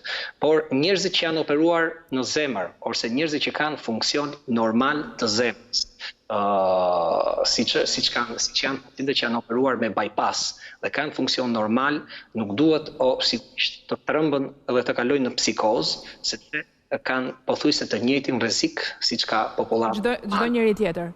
Okej, e kuptoj. Dua t'jap vetëm një shembull, është një pacient I shtruar në infektiv, është një pacient që unë kam operuar para 4 ose 5 vitesh me 3 bypasse. Aktualisht unë kam informacion her pas here për të, ka ditë që ka dalë nga oksigjeni, ka ditë që nuk ka më temperaturë dhe shpresoj që Më fal, doktor, ju e keni operuar ndërkohë që ai ka qenë me Covid? Jo. I vetmi operacion që është bërë me Covid është ky I sanatoriumit. Unë kam operuar para 5 vitesh. Vitesh, se më duket sikur tha ditësh. Okej. Në rregull. 5 ose 4 vitesh, ai është infektuar rastisht nga një person tjetër duke ardhur nga Italia dhe shpresoj dhe mendoj që po ja hedh kësaj sëmundje sepse ka ditë pa temperaturë dhe ditë pa oksigjen. Pra kjo është një shembull që pacientë operuar që kanë funksion normal, mund t'ja hedhin kësaj sëmundje, kanë të njëjtën rrezik si popullata tjetër. Ishit shumë I qartë, do vi sërish më pas tek ju të pyes për këshilla praktike. Do doja dëgjoj edhe doktor Totin për diabetin. Gjithashtu diabetikët janë thuajse në panik të gjithë, ata që un kam takuar. Për të mos thënë ata që lexojnë në rrjetet sociale, po dhe ata që takoj janë të gjithë të mbyllur, të karantinuar, të friksuar. A duhen të gjithë të friksohen kaq shumë, doktor, apo dhe aty ka kategori të veçanta? Jo, pa diskutim që ka kategori që janë më të rrezikuara. Një gjë që duhet thënë, të paktën nga çfarë janë parë si në Kinë dhe në Itali ku ne kemi shifrat më të mëdha të rasteve, ajo që vjet re është që ky lloj virusi prek më tepër moshat mbi 70 vjeç. Prandaj duhet të kemi parasysh sidomos në këto grup mosha që të bëjnë më tepër kujdes. Kjo nuk do të thotë që moshat më të reja kanë falni, më dëgjoni mirë? Ju dëgjojmë, po. Mirë, okay. Nuk do të thotë që moshat më të reja nuk duhet të kujdesen në këto kushte, por këto janë grup moshat të cilat janë ato që janë më të rrezikuara. Kuptohet, popullatat të cilat kanë edhe sëmundje shoqërore, siç u përmendet edhe nga ana juaj, janë më të rrezikuara edhe kur janë mosha më të reja, Por për personat me diabet, për shembull, deri nga mosha 30 vjeç, ka shumë pak raste të cilat janë prekur dhe mbi të gjitha që kanë pasur ecuri të keqe. Pra, personat deri në moshën 30 vjeç do t'i quaja si pjesa tjetër e popullatës. Megjithatë ka një kusht. Sa më i ekuilibruar të jetë diabeti, pavarësisht se sa është mosha e pacientit, aq më mirë është situata e tij dhe aq më i vogël është rreziku për sëmundje ose për një ecuri jo të mirë të sëmundjes në rastin e infektimit nga Covidi. Sa më i keq ekuilibruar të jetë diabeti, aq më të rrezikuar janë personat. Sepse kur diabeti nuk është i ekuilibruar, aftësitë mbrojtëse të organizmit janë të ulura dhe kuptohet që kjo lloj situate krijon mundësinë që infeksioni të fillojë më shpejt, të ketë një ecuri më të keqe dhe kuptohet që mund të ketë edhe një përfundim jo shumë të mirë. E kuptoj, faleminderit doktor, të doja të filloja tani me këshillat praktike. Doktoresh Çaliku, si mund t'i ndihmojmë ata persona që janë në shtëpi, që si thash, ose janë në proces, ose kanë patur episode të tyre të mëparshme në jetën e tyre që kanë pasur të bëjnë me pavionin e onkologjisë. Duhet të ruhen ndryshe nga të tjerët? Sigurisht që, siç e theksova edhe pak më parë, ata që janë më të rrezikuar janë pikërisht persona të cilët janë në trajtim tashmë, sidomos ajo kategori e cila trajtohet edhe për tumoret pulmonare. Siç e dim, një nga të pacientët tanë, fatmirësisht i vetmi që ka humbur jetën, që ishte pacienti më duket i pari, i cili humbi jetën, i cili ishte me një tumor të mushkërisë, rreth 72 vjeç, pra pikërisht këto mosha patjetër që janë akoma dhe më të rrezikuar përveç se Covidit, por njëkohësisht janë dhe të rrezikuar edhe për shkak të sëmundjes. Unë do t'i këshilloja patjetër, ashtu se kurse ne kemi marrë masa jashtëzakonisht të mëdha dhe brenda spitalit ton, duke krijuar mundësitë që ata të trajtohen në kushte sa më të mira, mbrojtje me distanca që krijohen midis njëri tjetrit, pranë tyre nuk duhet të ketë absolutisht asnjë familjar dhe asnjë shoqërues, në mënyrë të tillë që të mbrojmë ata, por njëkohësisht edhe personelin që i shërben atyre. Nga ana tjetër, kur ata të shkojnë në shtëpi, pa diskutim që duhet të vazhdojnë të marrin masat mbrojtëse, të mbajnë distancat dhe nga familjarët, pra dhe familjarët mund të jenë potencialisht një armik në thonjsa për t'i infektuar ata.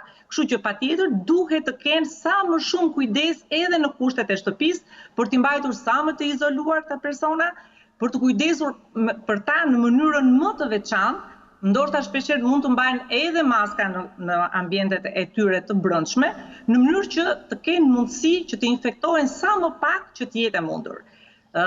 Për sa i përket pacientëve të cilët e kanë kaluar tashmë trajtimin me kimioterapia, sigurisht sa më shumë kalon koha, aq më pak ekziston mundësia që ata të sëmuren ose të infektohen akoma më shumë dhe për shkak të patologjisë që ato kanë.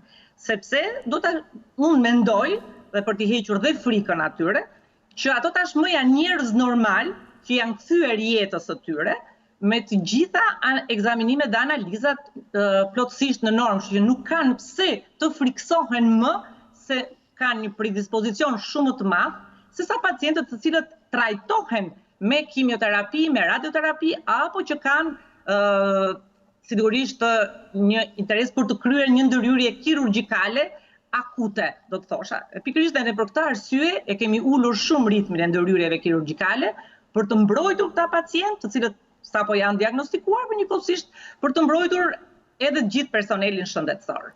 Faleminderit. Po. Të them, këshilla ime është distancimi social, pa diskutim, i këtyre pacientëve në kushtet e spitalit edhe në kushtet e shtëpisë. Faleminderit doktoresha, do rikthehem sërish. Doktor Veshti, ju i kategorizuat personat me më tepër risk. Atyre apo edhe personave të tjerë që kanë ndoshta patologji të tjera të zemrës. Cila do ishte këshilla e doktorit? Si mund të ruhen? Është ajo që jepet çdo ditë, është që këta persona të qëndrojnë brenda dhe të dalin vetëm për arsye madhore, kur realisht duhet të dalin për të shkuar për të bërë ndonjë vizitë. Këshilla është për ata fëmijë të këtyre prindërve që mendojnë që janë të fortë dhe nuk i zë virusi, po të mendojnë që kanë prindrit në shtëpi, që mund t'i zë virusi dhe mund të bëhen shkaktar për vdekjen e tyre.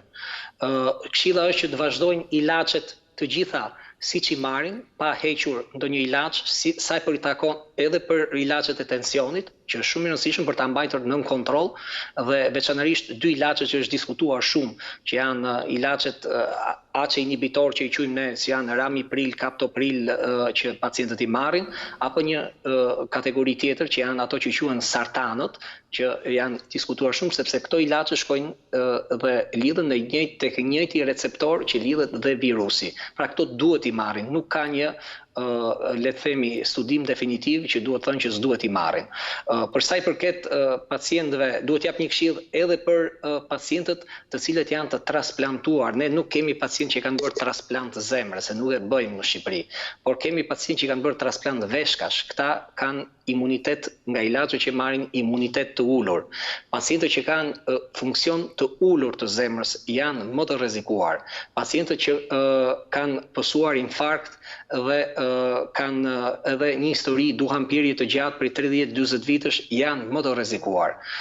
Pacientët që një këshill e fundit desha ta jap dhe për pacientët, për fëmijët të cilët unë operoj, fëmijët të cilët kanë dy ventrikuj të zemrës, pra që kanë një zemër normale pas operacionit, nuk është vërejtur që kanë rrezik më të rritur se fëmijët e tjerë për të smurur apo për të pas komplikime.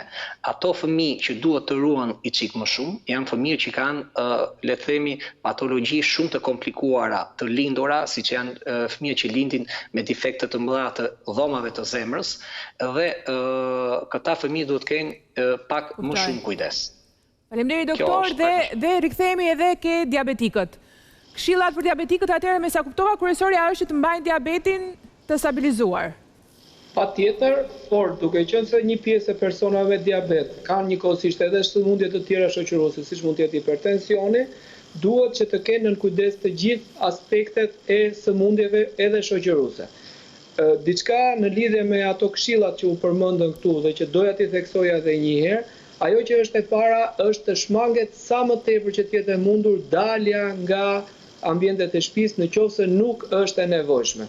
Jo më larg se javën e kaluar, në një komunikim me drejtoreshën e Fondit të Sigurimit të Kujdesit të Detyrueshëm Kujdesit Shëndetësor, është marrë vendimi që për të gjithë pacientët me diabet, por besoj edhe për sëmundjet e tjera kronike, automatikisht nga mjeku i familjes do t'ju përcillen recetat për 2 muajt në vazhdim, duke i marrë këto medikamente direkt tek farmacisti i tyre. Pra, duhet të shmangen sa të jetë e mundur edhe vajtjet e panevojshme për vizita dhe për konsulta. Nga ana tjetër, distancimi social është shumë i rëndësishëm, ajo që përmendi edhe doktor Altini, që vërtet këta persona mund të rrinë në shtëpi, por mund ta marrin dhuratë virusin nga një afërm i tyre. Pra, të rrinë larg ndaj atyre persona që mund të jenë qoftë edhe me një grip në dukje të thjeshtë në këtë drejtim, dhe sigurisht ajo që tha.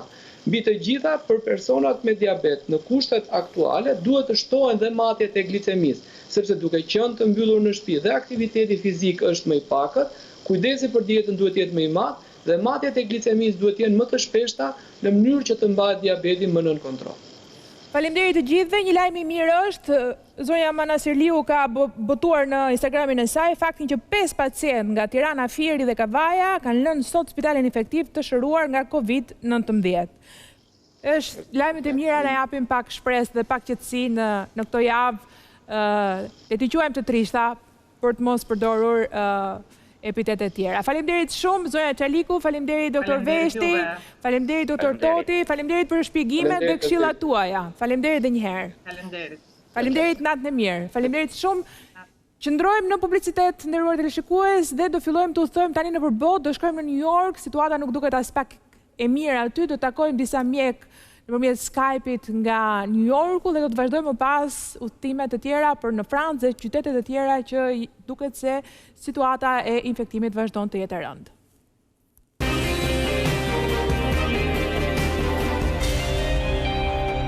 Rikthehemi në Open, do flasim për New Yorkun, për Amerikën, por përpara kësaj dua t'u lexoj një lajm për Londrën. Fluturimi i shumë pritur dhe i shumë përfolur për rikthimin e shqiptarëve që do donin të ktheheshin nga Londra në Tiranë pas shpërthimit të COVID-19 do kryhet nesër në orën 11 sipas orës së Londrës.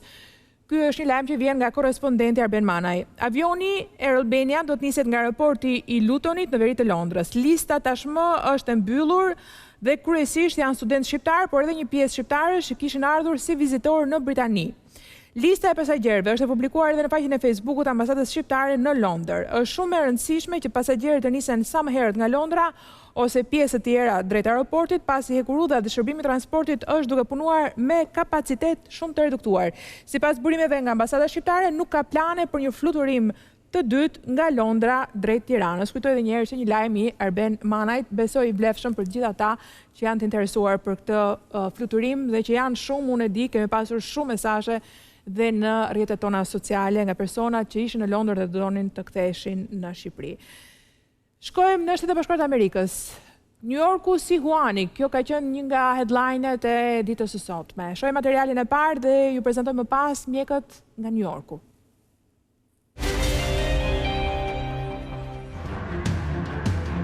Numri të prekurve nga koronavirusi sot i kaloi 800.000 në gjithë botën. Amerika mbetet vendi më i goditur dhe ekspertët thonë se e keqja më e madhe akoma nuk ka ardhur. Sot numri të vdekurve kaloi 3200, duke i bërë të vdekurit nga koronavirusi më shumë se sa në atentatin e 11 shtatorit të 2001-shit. Presidenti amerikan Trump paralajmëroi sërish qytetarët të zbatojnë rregullat duke i zgjatur deri në fund të prillit. New Yorku vazhdon të mbetet zona më e goditur dhe për këtë arsye anija ushtarake Comfort shkoi në Manhattan. Ajo do të shërbejë si një spital për fluksin e madh të qytetarëve që do të kenë nevojë. Kapaciteti i saj është 1000 shtretër. Një spital i hapur me çadra po bëhet edhe në zonën e Central Park. Struktura do të ketë 14 çadra, 68 shtretër dhe 10 aparate për terapinë intensive. Ashtu siç pritej edhe në Angli është dyfishuar numri të vdekurve. Sot u shënua një rekord me rreth 400 raste mes tyre edhe një 19 vjeçar që nuk kishte smundje tjetër.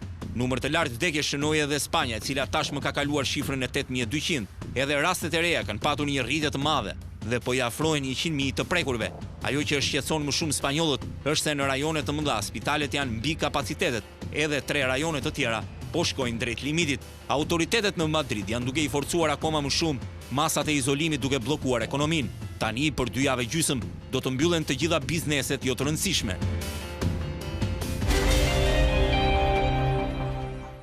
Atëherë në Skype me mua është Skënder Murtezani, mjek në New York, mirëmbrëma.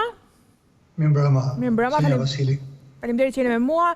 Suleman Çelaj, mjek kardiolog në New York, mirëmbrëma. Mirëmbrëma, përshëndetje ju në studio dhe gjithë atyre që po na përcjellin. Përshëndetje Skënder. Përshëndetje Suleman. Drejtori i repartit të kardiologjisë në spitalin Barnabas në Bronx të New Yorkut. E kam këtë shënim nga stafi. Atëherë, duket se le të fillojmë me zotin Murtezani, shteti i New Yorkut po përballet më shumë se çdo pjesë tjetër e Amerikës me infektimin. Si është situata, doktor, aty? Ju që e përjetoni më nga afër. Mundohemi si thot shpej amerikane të stay calm, po numri po shtohet, po edhe numri i testimeve shtohet. Neve na vjen keq kjo pandemi që na ka kapluar matet me numrin e viktimave, më shumë se sa me numrin e atyre që e kanë sëmundjen, kanë COVID-19. Doktor, nga 3.400 viktima në Shtetet e Bashkuara të Amerikës, 1.550 i përkasin New Yorkut. Çfarë fryme ka në qytet? Ka frym frike, paniku, çfarë ndjehet? Po pas do ju pyes edhe si mjek, po. Nuk shohim shumë frikë, aq sa shohim një të ardhme pak si të zbehtë për sëmundje në përgjithësi që mund të kaplojë edhe më shumë njerëz. Tani rastet e reja na tregojnë se nuk ka seleksionim, nuk është vetëm mosha që mund të ndodhë edhe të rive. Na gjeti të papregatitur, në përgjithësi tërë njerëzimin e gjeti ky virus të papregatitur. Ne gjithë atë fuqinë dhe energjinë e ulumtimeve shkencore nuk e pas kemi drejtuar në kaje të duhur.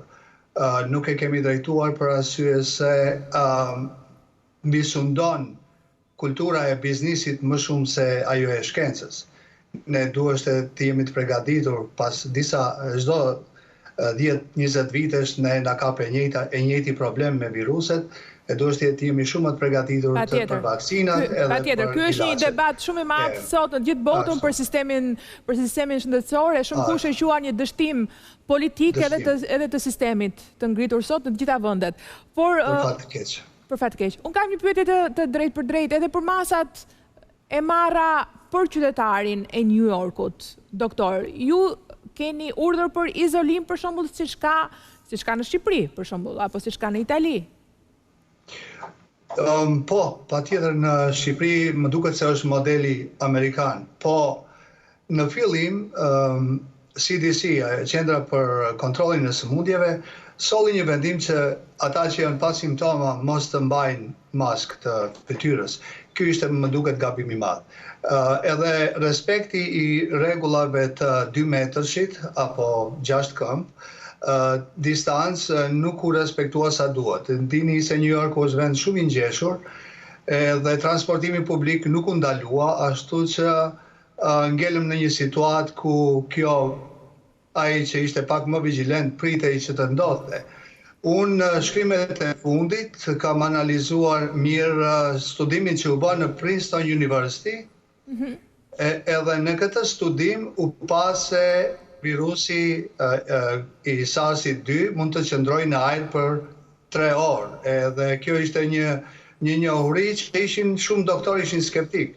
Edhe akoma virusi trajtohet si me transmision me piklat e pshtymës, derisa nuk është shndruar në grupin tjetër që është transmetim nëpërmjet ajrit, airborne. Ju thoni që po shkojmë drejt kësaj. Po thoni që po shkojmë. E kuptoj. Unë në shkrimet e mia të fundit në Facebookun tim, tani edhe si mjek kam faqen si pjesë e faqes time, që në mëngjes sot publikova mos të injorohen gjërat që duken shumë të thjeshta, edhe duhet maskat t'i kemi gjithmonë kur dalim jashtë. Të gjithë pa marrë parasysh, maskat duhet jenë aty kush mundet double. Bile dhe sot në mëngjes sugjerova që edhe qeveria sa më shpejt të formon manufaktura ku do të prodhohen maskat, nuk besoj se është në një procedurë e madhe, maskat edhe dorezat. Kjo duhet bëhet sa më shpejt. Në qoftë se i keni parë filmet që vinë nga Kina, nuk ka njeri pa maskë në rrugë. Vetëm ne jemi pak mbas kësaj pune. Sepse ideja është që mund të qëndrojë në ajër dhe kjo e bën shumë fish më të rrezikshëm këtë. Shumë më të rrezikshëm. Patjetër. Derisa i përdorim më falë. Po, vazhdoni doktor. Derisa ne e shohim se numrat shkojnë lart, vdekja është e lartë, kjo fataliteti është i jashtëzakonshëm. Ne nuk i ndryshojmë ato që i kishim në fillim. Për shembull ishte qëndrimi që maskat mos i vënë ata që nuk kanë simptoma. Tani me të madhe mësojmë se njerëz pa simptoma mund ta përcjellin virusin. Pastaj kështu që masa duhet shtrëngohen dhe ndoshta mungojnë. Do doja të flisja edhe me doktor Çelajn. Doktor, sa të shqetësuar jeni për situatën në New York, ku në gjithë Shtetet e Bashkuara të Amerikës thuhet që New Yorku është realisht zona më e rrezikuar, me numrin më të lartë dhe konsiderohet zona më e nxehtë? Shumë e vërtet, ashtu si që tha edhe Skenderi, i referohem Skender se jemi shok që vi se 20 vite, edhe është shumë e vërtet se New York është epicenter, gjendja në brenda në spitale është shumë e rëndë, po hapim pavione të reja, po fusim pacienta në vendet ku s'kemi planifikuar kur që do të kemi pacienta, shumë shpejt do të kemi edhe mungesë të ventilatorëve, as njerëzit po bëjmë punë ndryshme, si për shembull kirurg, ortoped, unë, si kardiolog invaziv, i bëjmë punë që nuk i kam bërë deri tani, por normal që jemi trajnuar për ato gjatë fakultetit. Do thotë që punoni me pacient Covid, doktor? Po. Fatbarësisht kemi marrë maskat, kemi marrë këto mjetet mbrojtëse, edhe nuk jemi më të mbrojtur, kuptohet. Nuk është 100% asnjë gjë në jetë. Si është politika e tamponimit, dhe tamponëve, testimit në New York? Tani për tani shumica spitaleve e kanë atë reagentin e vjetër ku duhet pritur deri 5 ditë. Unë për vetë kisha disa simptome, bëra testimin edhe mu desh pres 5 ditë që të dija jam pozitiv apo jo, por ndërkohë kanë dalur disa reagent tjerë dhe disa nga spitalet e New Yorkut kanë marrë nga ato dhe bëjnë testimet shumë të shpejta. Shpresoj që ju vetë keni dalë negativ, gjithsesi. Ju vetë dolët negativ. Kanë dalë negativ, po duhet por duhet kemi parasysh se sensitiviteti i testit është vetëm 70%, që do të thotë ka 30% shansa që të jetë false negativ. Po, është vërtet, duhet të bëhet paktën 3 herë, po. Secili që vjen në spital, secili pacient e trajtojmë si Covid. Pacientët vinë me simptome ndryshme, me smundje ndryshme, jo vetëm me Covid, por i gjejmë që kanë edhe këtë koronavirusin, sidomos në radiografit mushkrive dhe në CAT scan, dhe por njëjtën kohë duhet bëjmë edhe trajtimet e gjërave tjera për cilat ata vinë. Kështu që gjendja në spitale është shumë rëndë. Në djenin tuaj, ka shqiptar të infektuar nëse njihnin do kënd?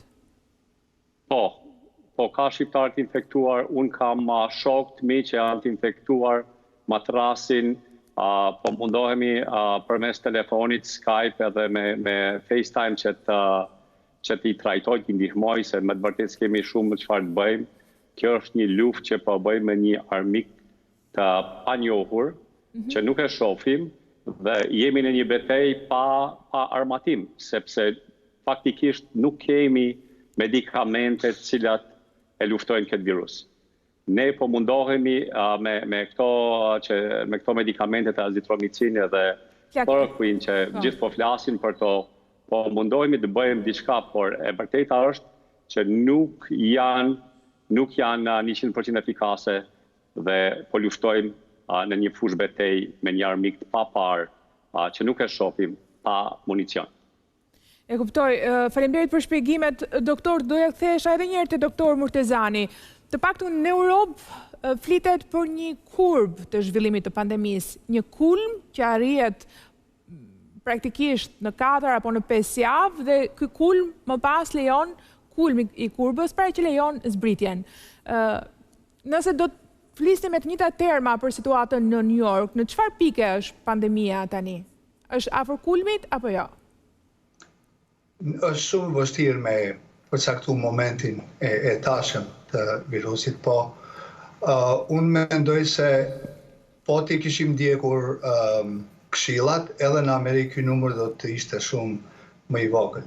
Tani, unë zyrën time bëj testimin, jetoni tamponat, ne i bëm swab më shumë nga nazale të hundës, edhe me një teknik shumë të përsosur, prej më shumë se 100 rasteve, janë raportuar 20, unë fillova me 14 mars të bëj testet, kemi 12 që kanë dalur pozitiv, nga ato 4 shqiptarë, gjithë janë gjendje të mirë, me ata jam në telefon për çdo ditë, edhe situata e tyre shkon nga përmirësimi. Një gjë duhet ta kemi të qartë. Kjo është tani kemi filluar ta përdorim edhe termin luftë.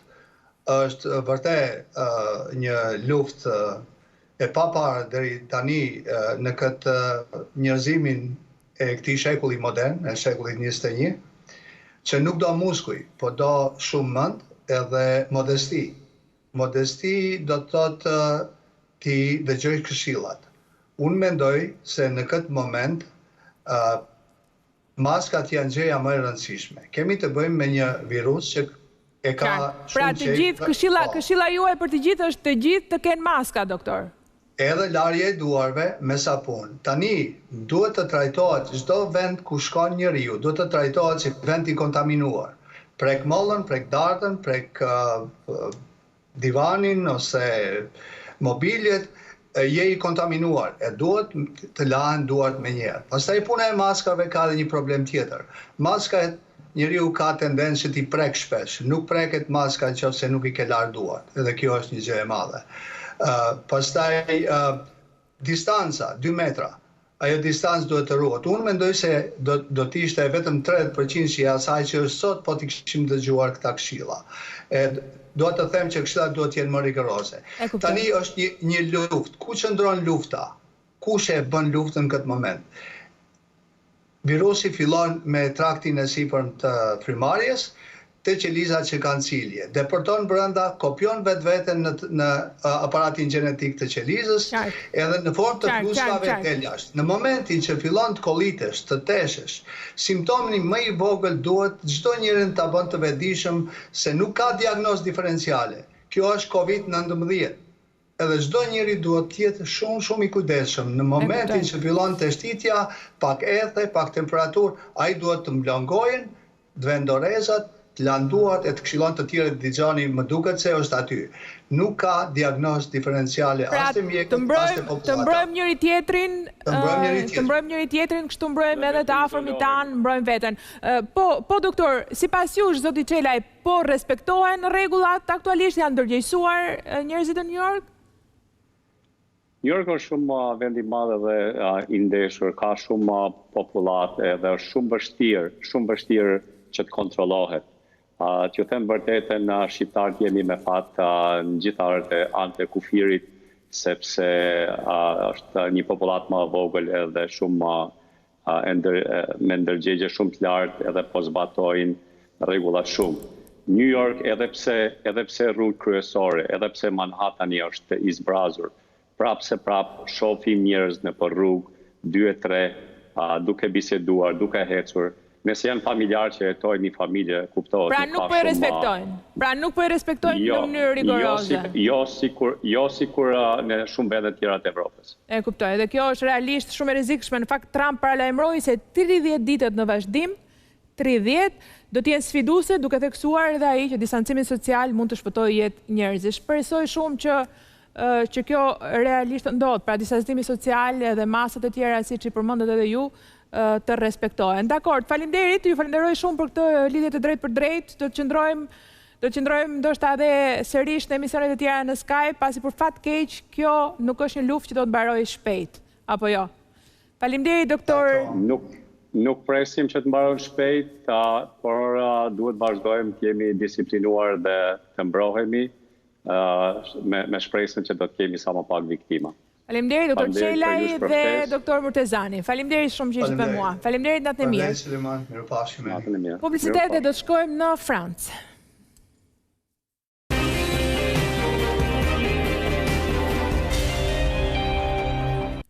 Cila është situata në Francën e Macronit, të quajmë kështu, sepse Macron realisht ka bërë disa ndërhyrje në ekonomi mjaft efikase, të paktën sipas francezëve. Shohim si është situata me Covid dhe rikthehemi të flasim.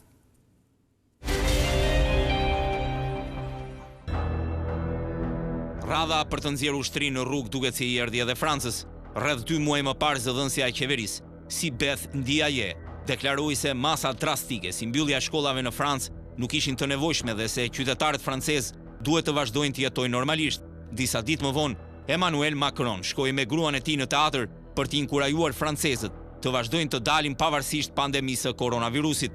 Por së fundmi Macron ka vendosur të angazhojë ushtrinë për të kontribuar në ndalimin e prapjes së koronavirusit në Francë. Lajmin e bën të ditur e famshmja France 24, ku thuhet se ushtarët do të angazhohen në të ashtu quajturën operacion elastik. Ushtria franceze do të jetë ngarkuar të japë mbështetje mjekësore dhe logjistike në luftën kundër përhapjes së COVID-19, ka shpjeguar Macron. Franca parashikon dërgimin e anijeve dhe helikopterëve për transportin e pacientëve në territoret për të detit, në Karaibe, në Amerikën e Jugut dhe në Oqeanin Indian. Ndërkohë fillimi kësaj jave shënoi rekorde viktimash në Francë. Rastet e reja e bën Francën vendin e 5 në botë që e kalon shifrën prej 3.000 viktimash të virusit pas Kinës, Italisë, Spanjës dhe Shteteve të Bashkuara të Amerikës.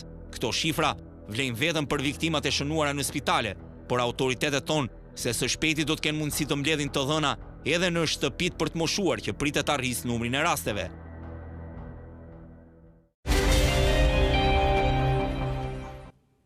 Atëherë, prezantoj të ftuarit e mia, janë dy zonja, Esmeralda Janaci, mjeke në Paris, mirëmbrëma. Përshëndetje, faleminderit për ftesën. Faleminderit që e pranuat, dhe Anila Hyka, drejtoreshe Orange France, mirëmbrëma. Mirë mbrëma, faleminderit për ftesën. Faleminderit që pranuat. Do doja të filloja me doktoreshën. Doktoresh, si paraqitet situata aktualisht me infektimet në Paris dhe Francë pastaj? Po, në Parisi, Île-de-France që e quajnë këta, domethënë Parisi është qyteti ku ka më shumë pacient të prekur, të infektuar me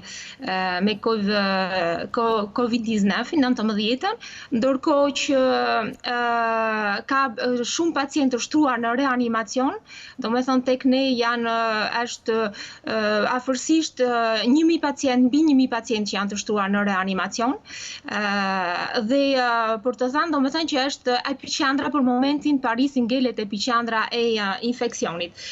Ndërkohë që siç e dini në fillim të epidemisë, donc ne jemi në stadion e epidemisë që nga data 14 mars, epiqendra ka qenë në Mulhouse, ka qenë në Alsace, donc në regionin e Alsasës, dhe që ky region, meqense ka qenë epiqendra, domethënë fillimi i epidemisë në këtë zonë këtu, për momentin është në vështirësi. Dhe këtu është për të precizuar një çik, domethënë akoma dhe më mirë se atë që thatë ju në parantezë para se të flisnja, këtu është instaluar ndihma ushtarake. Këtu bëhen transporti i pacientëve nga pjesa e perëndimit të Francës, të lindjes, nga lindja drejt perëndimit. Domethënë për të bërë një rezume, këtu Franca është ndarë në 2 regione, Franca e perëndimit. Këtu është gradienti më i madh i pacientëve të infektuar, Parisi në qendër dhe Franca e lindjes, Franca e lindjes, Parisi dhe Franca e perëndimit, sepse në perëndim ka më pak pacienta të infektuar dhe pacientët po zhvendosen nga lindja drejt perëndimit dhe ndihma ushtarake në këtë rast në këtë moment është tepër e intensifikuar. Si është gjendja në spitale? Si është situata? Janë spitale të mbushur? Franca radhitet të paktën vendi 5 në botë sa i takon. Po. Atëherë, në Paris, siç e thash, domethënë situata po fillon po tendoset, po bëhet ka goxha pacient, domethënë që kanë fluksi pacientëve vazhdon akoma në urgjenca të paraqitet, pavarësisht se ju e dini që ne kemi site në internet, të cilat domethënë ku pacientët informohen dhe ndiqen në distancë, jo të gjithë kalojnë tek urgjencat. Megjithatë, fluksi jon është tepër i madh sepse pacientët e infektuar janë të shumtë në Paris. Kuptohet mjetet e transportit përpara se të bëhej karantina në Paris. Këtu ka pasur shumë pacientë dhe vazhdojnë akoma. Pacientët që janë infektuar para 2-3 javësh vazhdojnë akoma të paraqiten. Domethënë këtu shtretrit në reanimacion janë pak a shumë të mbushur, nuk kam vende. Domethënë ne te spitali ku jam unë në Paris Saint-Joseph, vetëm një vend ishte sot në mëngjes në reanimacion. Imagjino se çfarë vrapi dhe çfarë situate për të patur një vend në reanimacion. Po si përzgjidhet tashmë kujt i takon ai vend? Jo, normalisht pacientët kur paraqiten, domethënë funksionimi këtu funksionon në disa shkallë, si mund ta themi. Domethënë është linja e parë, janë gjithë kjo asistenca publike, domethënë shërbimet publike. Linja e dytë janë shërbimet private, të gjitha spitale, domethënë linja e parë shtetërore, linja e dytë privati, të gjitha funksionojnë dhe merrin në patronazh, domethënë të infektuarit me COVID-19. Tani si funksionon? Këtu janë qendra të cilat merren me marrin telefonata dhe këto qendrat e kanë në kohë reale e dinë sa vende ngelen në secilin spital. Dhe pacientët domethënë kështu shpërndahen. Ku ka krevat të lirë, pra dihet ku është një krevat i lirë dhe atje shkon pacienti që i duhet një shërbim e caktuar. E kuptoj shumë mirë. Ndërkohë që të ne po bëhet, domethënë, duke ditur që kapacitetet tona kanë arritur në maksimum, ne po fillojmë po zhvendosim pacientë. Domethënë po i transferojmë, nuk e gjithë nëse e keni e vënë re, që ne po përdorim të gjitha mjetet e transportit, transportet ajrore, transportet ferroviere me tren, janë nisur disa herë TGV-t, domethënë trenat me shpejtësi të madhe që po transportojnë pacientët nga lindja në rëndim. Do me thënë, këta pacientët po transferohen me trena, po transferohen me helikopter. Për shkak të kapaciteteve, për të shkuar në kapacitete të lira është ideja. Po pikërisht, do me thënë, me qënë se ne po arrim në saturim, ne po përpara do me thënë se fluksi pacientëve që do vinë, do paraqiten, t'jetë më i madh se sa numri i krevateve që kemi ne të lira, këto do me thënë, po para se të arrim në maksimumin e tyre. Ne kemi shumë pak vende, do me thënë, për disa dhjetra vende. E kuptoj. Do kthejmë prap, zënja Janaqi, doja të flisja pak me zënjën Hyka. Ju jeni drejtuese në një kompani biznesi, Orange France është një kompani celulare. Doja të flisja pak për impaktin që ka tek biznesi kjo lloj situate. Në materialin ton tham që Macron ishte në teatr dhe mundohet që masat drastike ti çojë drejt masat e izolimit dhe distancimit social ti çojë drejt zbutjes, apo jo? Ajo, ndoshta shembulli i Macronit ka qenë disa javë përpara, pasi Franca ka që prej 3 javësh të paktën, që kur ka 4 javë bile më shumë që u mbyllën shkollat, që prej 3 javësh, të gjitha institucionet, përfshirë dhe bizneset, përveç atyre që janë të domosdoshme për të vazhduar për të siguruar vazhdimsinë e një jete bazë, shërbimeve bazike për shoqërinë, të tjerat janë ose të mbyllura, në disa raste kur nuk kanë mundësi të punojnë nga shtëpia, dhe një pjesë e mirë, sidomos të kompanive të mëdha, pjesën më të madhe të biznesit e sigurojnë dhe janë munduar të sigurojnë punës nga shtëpia, këta i quajnë teletravaj. Ka një impakt jashtëzakonshëm, sepse në rastin konkret, ku unë jam në pjesën e telekomit francez të bizneseve, të kompanive të mëdha, dhe një nga masat që ne kemi marrë është pikërisht ngritja e një aparati mbështetës, që ne e quajmë task force, pikërisht për të siguruar të gjitha shërbimet bazë të telekomit për klientët, qoftë për klientët e biznesit, qoftë për privatët, sigurin e kapacitetit të networkut, sepse të rretën... E qartë, besoj pa tjetër i keni siguruar shërbimin tuaj, ajo që doja të dija është ju si biznes, jeni të kënaqur me paketën ekonomike të Macron, për shembull? Ajo, unë them që sipas listës që është shpjeguar, ajo është një ndihmë goxha e konsiderueshme për bizneset, fakti që ju ka shtyr pagesën të detyrimeve sociale që kanë punojësit që kanë pas detyrimin për shembull më datën 15 mars ose pjesa tjetër që është në prill. Paketat e tjera për mbështetje për kredit e kompanive të vogla, dhe të mesme. Do me thënë, dhe aty nuk jeni të kënaqur, edhe pse Macron tha sa do të kushtoj dhe nuk është se vuri pak para në dispozicion.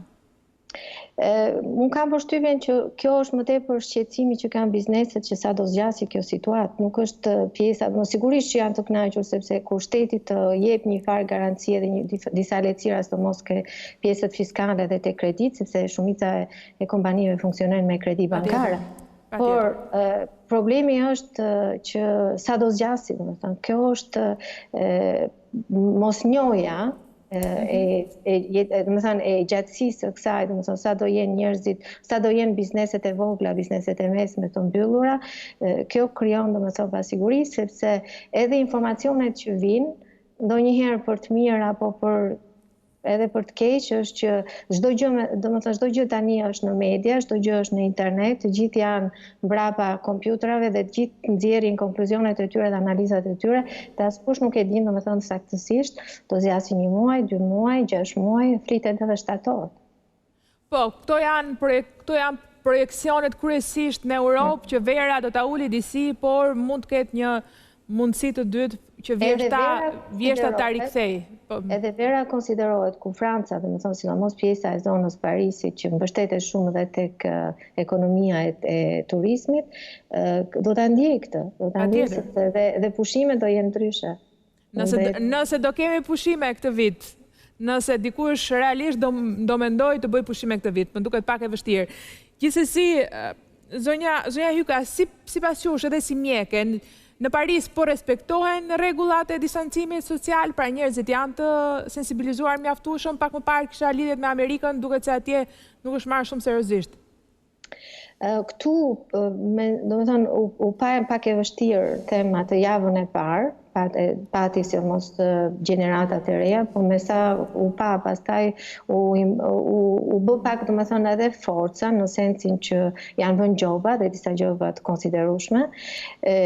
Njerëzit tani, do me thonë, kur dalin duhet, që në fillim faktikisht duhet të deklarojë, bëjë një deklarim, por me një farë përgjegjësie, sepse aty shënon datën, adresën, orën e duhur nga del, dhe zona nga ku je, me verifikime. Kështu që e kuptoj. Pjesa më e madhe respektohet, tash ka që dhe nuk e respektohet. Zonja Janaq, ju si mjeke si e shikoni respektimin e rregullave? Po kryet, po bëhet? Po, për pjesa më e madhe e njerëzve respektojnë, tani jam shumë dakord me atë që tha kolegja ime para pak minutash. Në fillim java e parë ishte pak e vështirë sepse imagjinoni një vend demokratik që nga dita në ditë ti thuash, do me thënë që mbyllun i brenda. Është e pakonceptueshme vende, do me thënë vendi i të drejtave të njeriut, vende demokratike të Evropës së Perëndimit, është diçka, do me thënë, e pa imagjinueshme. Java e parë ishte pak e vështirë, brezat e rinj e patën pak, e morën pak me të lehtë, sepse do me thënë jemi përpara një diçkaje që nuk është reale, virusi nuk duket, nuk preket. Virusi do me thënë është diçka do me thënë që nuk është konkrete dhe kjo do me thënë nuk ju flet shumë personave të rinj. Ato që folën njerëzit u ndërgjegjësuan kur filluan po flisnin për numrin e të vdekurve. Do me thënë Franca që në fillim do me thënë ishte konsciente në lidhje me epideminë që po prape me pandeminë më saktë, por problemi ishte si mund t'i theshe ti një popull i kaq demokratik, t'i theshe që do futeni në karantinë pa pasur persona të prekur e të vdekur. Personat e parë që kanë hyrë në Francë kanë qenë që në janar, ne dinim që në janar që ky muhabet do me thënë do përhapej. Sot janë të ndërgjegjësuar? Seriozisht, dhe në Francë nuk u morë që në fillim shumë seriozisht. Njerëzit nuk e besonin në fillim, edhe bile dhe institucionet edhe në nivel qeverie, pati reagime, do me thënë që thonin që nuk i beson shumë situatës kritike, kështu që në përgjithësi vendet e mëdha kanë reaguar me vonesë. Shtetet e Bashkuara, Italia komentohet si një vend edhe pse ishte i pari në Europë që gjithsesi reagoi me vonesë. Po. Unë kam qenë në Kosovë ditën që do me thonë u hap në Shqipëri ose që u kriju do me thonë ajo situata e vështirë dhe ajo megjithëse ishte një numër shumë i pakët, mbyllja me një herë e kufive, marrja e masave të trepta në Shqipëri ishte gjëja më e mirë dhe më e domosdoshme që ka bërë qeveria shqiptare. Në fakt deri tani shifrat rezultojnë nën kontroll, të shpresojmë që ato masa kanë funksionuar dhe sigurisht jetojnë qytetarët të vazhdojnë të qëndrojnë në respekt të rregullave, sepse vetëm kështu ndoshta mund të sepse problemi është që po merr dhe moshat të reja. Do të thënë nuk është më ajo teoria që janë vetëm moshat e vjetra. Ka raste plot, do të thënë që janë dhe fëmijë dhe mosha shumë të reja që ka. Dhe këtë e dëshmojnë mjek nga gjithë bota që në fakt unë i kam intervistuar çdo natë. Faleminderit zonja Janaq, faleminderit zonja Hyka. Kisha diçka për të shtuar, sepse janë ca gjëra që nuk janë kuptuar dhe aq mirë. Problemi i këtij virusi është sepse do me thënë ne jemi duke mësuar çdo ditë nga këtij virusi. Ky virus ka vënë në provë sistemet tona demokratike.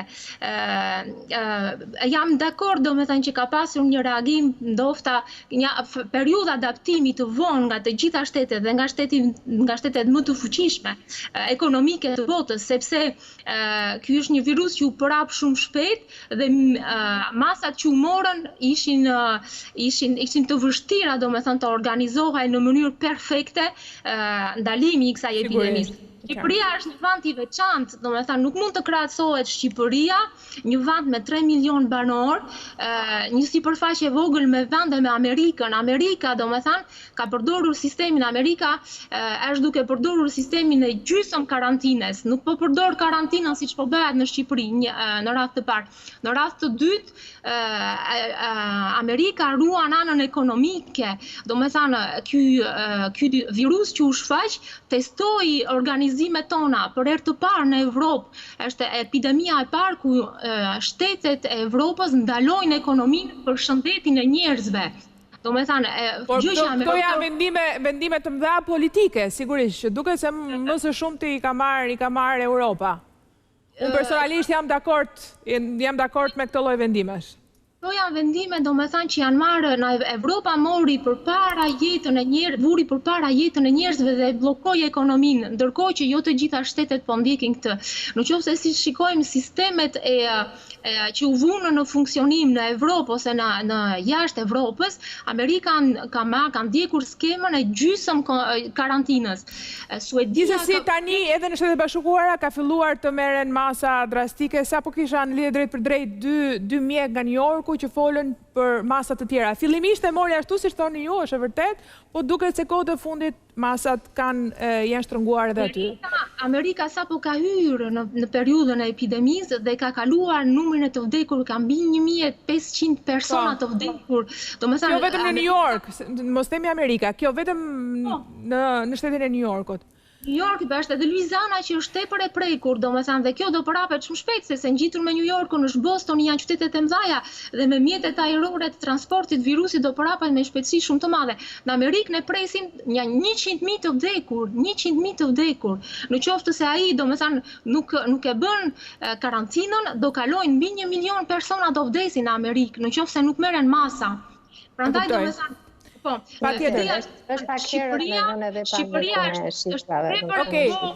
Shqipëria, domethënë, situata kontrollohet shpejt. Shqipëria nuk ka të njëjtat mjete transporti. Ja që të qenit i vogël jo gjithmonë është një gjë e keqe. Më duhet ju përshëndes. Pikërisht. Të qenit i vogël jo gjithmonë është një gjë e keqe, që nga një gjë e mirë në raste kaq të vështira. Zonja Anaq, faleminderit shumë, kemi përfunduar minutazhin. Faleminderit, rilidhemi në emisionet e tjera.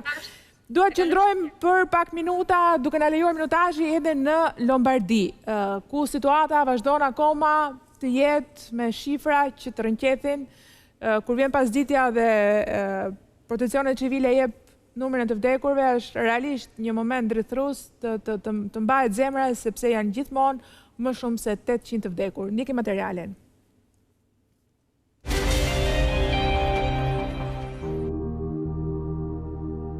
Djali i 6 muajsh me emrin Leonardo është quajtur ndryshe, fytyra e mrekullueshme e shpresës, ndërsa 102 vjeçarja Italika Grondona është quajtur e pavdekshmja. Janë 2 personazhet e ditës në Italinë e Veriut, të dy me koronavirus, kanë arritur t'ia hedhin pa probleme. Djali i vogël kaloi koronavirusin pas 50 ditësh në spital në Corbeta në zonën e Lombardisë, ndërsa pas rreth 20 ditësh edhe gjyshja Grondona arriti t'ia dalë me sukses. Kryetari i bashkisë deklaroi se është një ditë për të qenë të lumtur dhe për të buzëqeshur. Ekspertët thonë se të dy janë raste për studim më të thellë për mënyrën se si e kaluan virusin, por Lombardia ka patur shumë arsye për të ndjerë optimist sot, pasi për të 6-ën ditë radhazi numri i rasteve të reja po ulet. Rastet pozitive të shfaqura sot shënuan diçka më shumë se 1000. Ka rënë edhe numri i vdekjeve. Sot u regjistruan 381 raste. Për herë të parë ka patur përmirësim edhe numri i rasteve në terapinë intensive, edhe pse vetëm e pak. Por rënje ka shënuar e gjithë Italia në shifrat e fundit. Sot u përurua dhe spitali i ri në Milano me 400 shtretër që pritet t'i jap një ndihmë të madh shërbimit shëndetësor në qytet.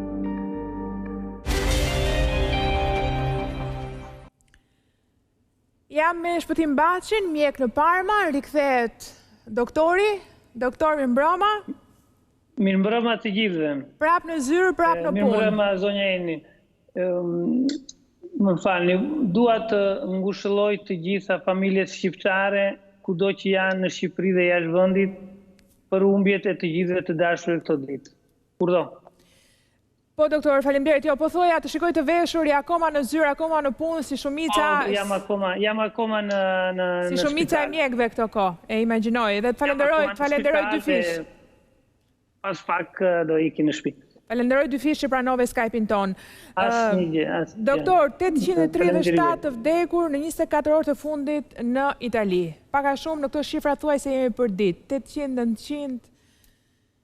Më shumë se gjysma e viktimave sot ka qenë në zonën e Lombardisë. Jo të regojnë që situata vazhdon akoma të jetë nxehtë pikërisht në atë vend, apo jo? Si që thashtë dhe një më para, Lombardia është vendi i parë i të prekurve nga koronavirus. Gati mbi 8.000 veta në Bergamo, mbi 8.000 veta në Brescia, që është vendi i parë. Vendi i dytë është Emilia Romagna, ku ndodhem unë në Parma, vendi i tretë Piemonte dhe pastaj Umbria. Numri të vdekurve është akoma i lartë. Sot ishte sot ishte 837 veta të deklaruar nga protezione civile. Shpresojmë që të filloj të ulet. Kur, doktor, ju keni projekcione se këto ditë më shumë se për çdo gjë tjetër flitet për projekcione. Kur do të ulet kurba, kur do të arrihet kulmi, kur do të arrihet piku, sa do rrim në karantinë, të gjithë duan të dinë një kohë të caktuar për një çështje të caktuar. Një pa pagastuar, të sfatuar se fëmiton kemi raste të dyshim. Një shoku im mjek më tha që është karantina akoma nuk është e lehtë të thuhet se sa ditë do vazhdojmë akoma në karantinë. Unë do të them që numri të vdekurve është në rritje, numri të prekve është akoma në rritje. Po Italia e ka arritur pikun, se dhe ky është një diskutim. Ju e konsideroni të arritur pikun këto ditë? Sipas protecionit civile dhe ekspertëve këtu në Itali, mendohet që këtë javë të jetë piku, sipas ekspertëve. Java që po jetojmë? Këtë javë që po jetojmë. Këtu në Parma, javën që kaloi, patëm edhe 2 gra, 2 nëna shqiptare, të cilat humbën jetën nga koronavirus. 2 shqiptare? 2 gra shqiptare, një 22 vjeçe dhe një 64 vjeçe. 22 vjeçe nuk ishte asnjë lloj sëmundje, ndërsa nëna 64 vjeçe ishte me probleme kronike. Vajza 42 vjeçare nuk kishte asnjë problem tjetër shëndetësor. Jo, nuk kishte asnjë problem shëndetësor, e martuar me fëmijë, për ngushëllimet e mia familjes kësaj nëne shqiptare të numri në Itali është akoma në rritje. Shpresojmë që kjo të jetë java që të arrim pikun e të fillojmë në mos ketë më të vdekur, sepse është një trishtim shumë i madh, jo vetëm të vdekurit, po dhe të afërmit që nuk janë asnjëherë afër të vetmia, po, vetmia është një nga gjërat që duket se vret më shumë në... Është një nga... Shumë. Unë, si që thashë edhe në parë, sot mora në telefon 32 familje në bazë të shumurve që kemi, sepse kemi blokuar nuk hynë asnjë njeri, të gjithë na përgëzojnë me fjalë të mira, sepse jemi ne që rrim afër të shumurve, do kujdesimi ne për këta të shumur që janë këtu. Po nuk është e thjeshtë besoj të bësh ato telefonata, apo jo? Jo, është kur familja merr një lajm të mirë, idhet përpir në gëzimi.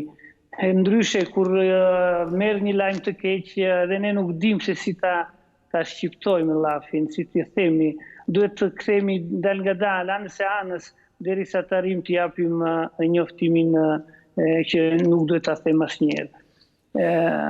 Këtu një diçka desha... Urdo.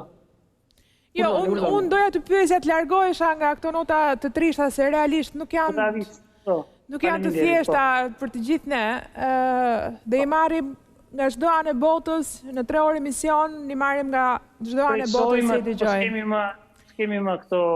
Doja të largohesha vetëm për pak sekonda, sepse doja të merrja një koment për mbritjen e mjekëve shqiptarë në Itali. Si e kanë pritur italianët që ti ke në Parma afër?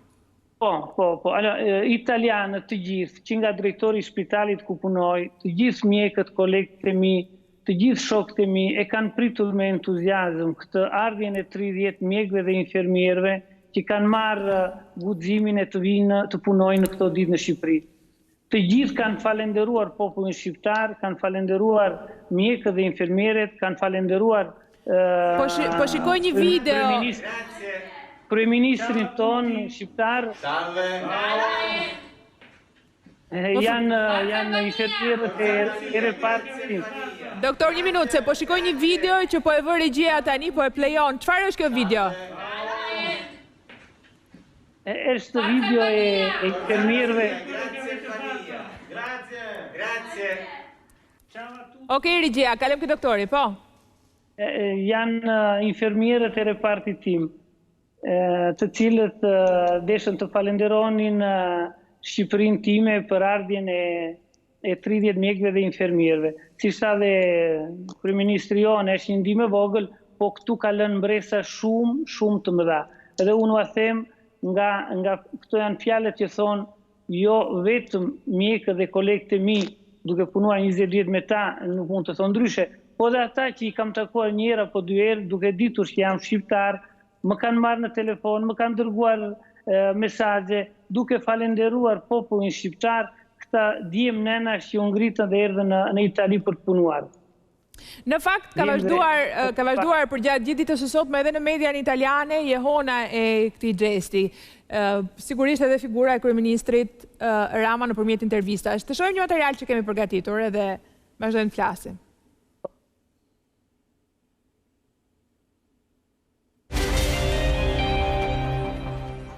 Vazhdon jehona në shtypin italiane, nismës së Shqipërisë për të dërguar 30 mjek dhe infermier në Itali.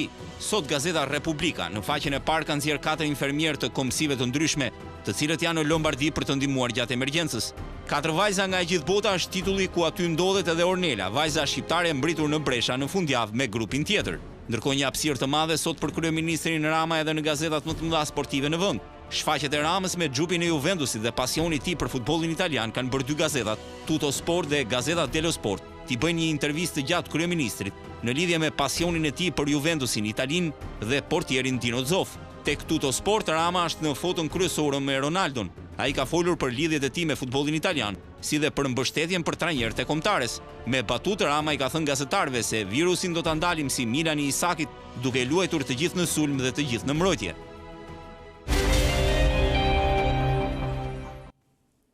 Në fakt edhe presidenca sot, ndoshta regjia do të ma jap tani, është një lajm i pasdites. Presidenca është ngjyrosur me ngjyrat e flamurit italian për treguar afërsinë e Shqipërisë në këto ditë të vështira për fqinjin italian. Apo e shikojmë në këto momente, pra është ngjyrosur nëpërmjet dritave, ndriçimit me ngjyrat e flamurit italian.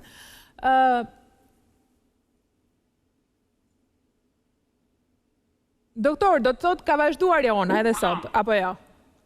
Po, mund të them një shoku im që është shefi neurologjistë këtu, më tha, u përlota, kur dëgjova fjalët dhe pash ata djem dhe vajza shqiptare, mjek dhe infermier që erdhën nga Shqipëria në Itali për të na dhënë një ndihmë. Unë jam rritur këtu, profesori im që sot nuk është, më ka mbajtur si djalin e tij, më ka përgatitur. Dhe jam ky që jam sot. Kështu që ja di për nder popullit italian për çdo gjë që bën. Ne në Parma jemi shumë mjek, nuk jam vetëm unë. Jemi shumë mjek shqiptar, infermier shqiptar që punojmë në spitale shtetërore dhe private. Dhe kemi gjetur dyert të hapura. Kemi gjetur njerëz që na kanë trajtuar dhe na kanë shkolluar siç duhet. Patjetër. Italia sigurisht ka merituar kaq dhe më shumë për mënyrën se si ka mirëpritur çdo shqiptar edhe që jeton dhe punon me dinjitet sot në Itali. Siç jeni ju që punoni si çdo mjek tjetër, unë njoh shumë shqiptar që janë integruar në mënyrë fantastike në sistem dhe jeton aty si çdo qytetar tjetër. Dakor, doktor. Ky lajm edhe ky ardhje e mjekëve dhe infermierëve shqiptar, u them me të vërtet ka lënë shumë mbresa, sepse një krahasim me shtetet e tjera, shumë herë më të fuqishme se sa shteti im shqiptar, nuk e kanë bërë këtë gjë që bëri shteti jonë. Është e vërtetë Europa. Falenderoj të gjithë popullin tim, kudo që ndodhet, si kam thënë dhe tjera nga jugu në veri, nga lindja në perëndim, gjithë shqiptarët kudo që janë. Okej, doktor. Të falenderoj edhe unë, të uroj natën e mirë edhe të shpresojmë që numrat të ulen. zonja Eni, desha të thosha një diçka, me qenë se javën e kaluar të thash që një shoqja ime infermiere ishe sëmurë me koronavirus, kjo ishte skaneri që bëri javën e kaluar, dje bëri skanerin, e shëshruar 90%. Lajmë shumë i mirë, sa mirë bëre që na e the, se ishte dhe moshë e re, apo jo, sa vjeç ishte shoqja? 49 vjeçë. Kështu që lajmë shumë i mirë. Të falenderoj që na e the, sepse na duhen lajme të tilla. Faleminderit juve, u përqafoj. Faleminderit, shumica doja dali, pa asnjë diskutim, vetëm duhet të qëndrojmë të fortë në respektimin e rregullave. Kemi mbritur në thuajse në fund, jemi në këndin e avokat Ngjelës dhe dua ta përshëndes. Mirëmbrëma avokat. Mirëmbrëma. Mirëmbrëma, faleminderit që si çdo natë na pret dhe dua të prezantoj edhe idenë apo temën, reflektimin që kemi sot. Edhe reflektimi merr shkas nga një shkrim i New York Timesit, i cili flet për prekjen dhe se si pandemia në fakt na ka privuar nga jo një dëshirë njerëzore, por nga një nevojë njerëzore. Të shohim në një material të shkurtër se çfarë thot ky shkrim, edhe më pas dua të pyes avokatin se ç'do të ndodh pas kësaj pandemie me prekjen.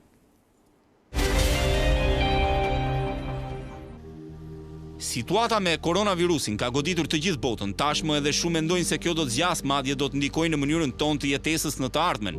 Një nga masat kryesore është distanca, pra të qëndruarit larg njëri tjetrit. Nuk mund të përqafohemi. Gjëja për të cilën ne jemi programuar biologjikisht është gjithashtu ajo që mund të na dëmtojë më shumë. Të mos i hapësh dorën dikujt duket një nga gjërat më të shtrenjta tona. Na është hequr. Psikologët thonë se dëshira jon për dhënien e dorës quhet uria e lëkurës. Sistemi jon imunitar, hormonet apo shëndeti mendor mbështeten tek kontakti që ato të funksionojnë siç duhet. Prekja ndikon tek truri, thon psikologët. Prekja ndikon në uljen e hormoneve të stresit. Përqafimi ndihmon në prodhimin e qelizave të bardha në gjak, të cilat më pas ndikojnë në luftën kundër infeksioneve. Sipas studimeve, femrat që përqafohen shpesh ulin presionin e gjakut. Njerëzit që marrin përqafime të rregullta shfaqin më pak simptoma gripi nga ata që përqafohen më pak, thot një studim tjetër. Kur e gjithë kjo të mbarojë, do të mbetemi një popullat që do të kemi frikë nga përqafimi, duke i parë të gjithë me dyshim.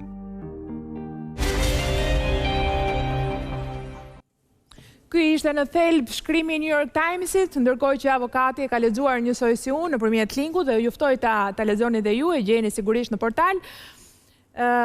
Avokat, çfarë do të ndodh me prekjen? Një element njerëzor që pandemia e privoi.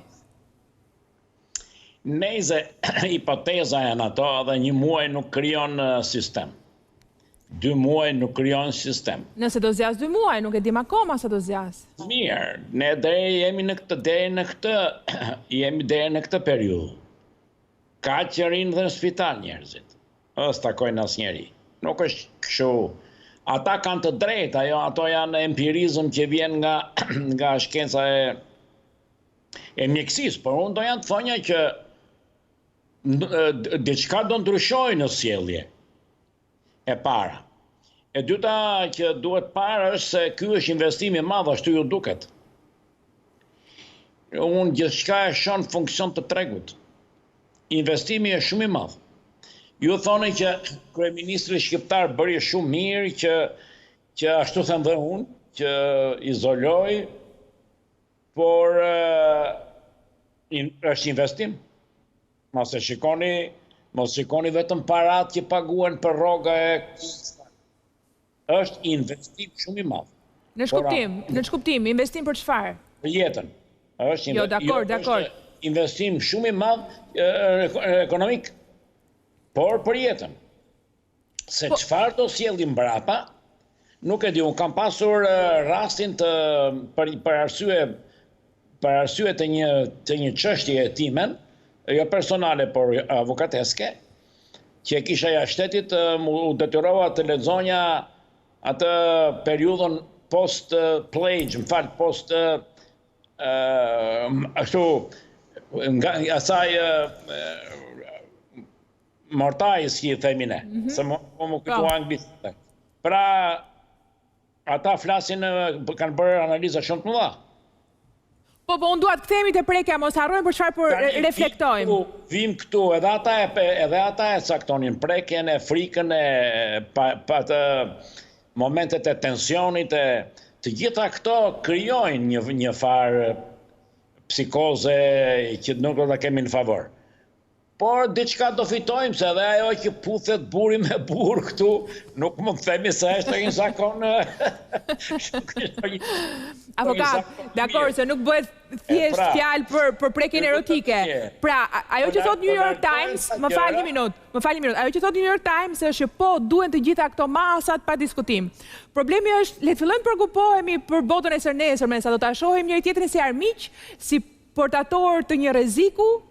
A do bëhet shoqëria më individualiste, a do të mbyllemi në shtëpi se kemi frikë nga tjetri dhe kjo do na çojë në individualizëm të madh, pra është dhe një simbolik prekja, jo thjesht. Pas mortajës kështu ka qenë. Një vet izolim. E kishin fituar se mortaja nuk qenë me mua, ishte me vite. Edhe me sa mbaj mend nga i punimi, kishin frikë ende. Nuk kaloi aq shpejt frika. Por pati një rritje të individualitetit. Këto mbaj mend.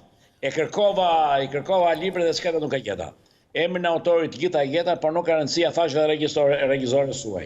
Le ta gjejmë ta Mendon që do ndikojë në marrëdhëniet interpersonale pandemia, pra ne do ndryshojmë mënyrën se si sillemi me tjetrin, si krijojmë marrëdhënie? Mund të ndryshoj, nuk di çfarë të them, unë jam psikolog.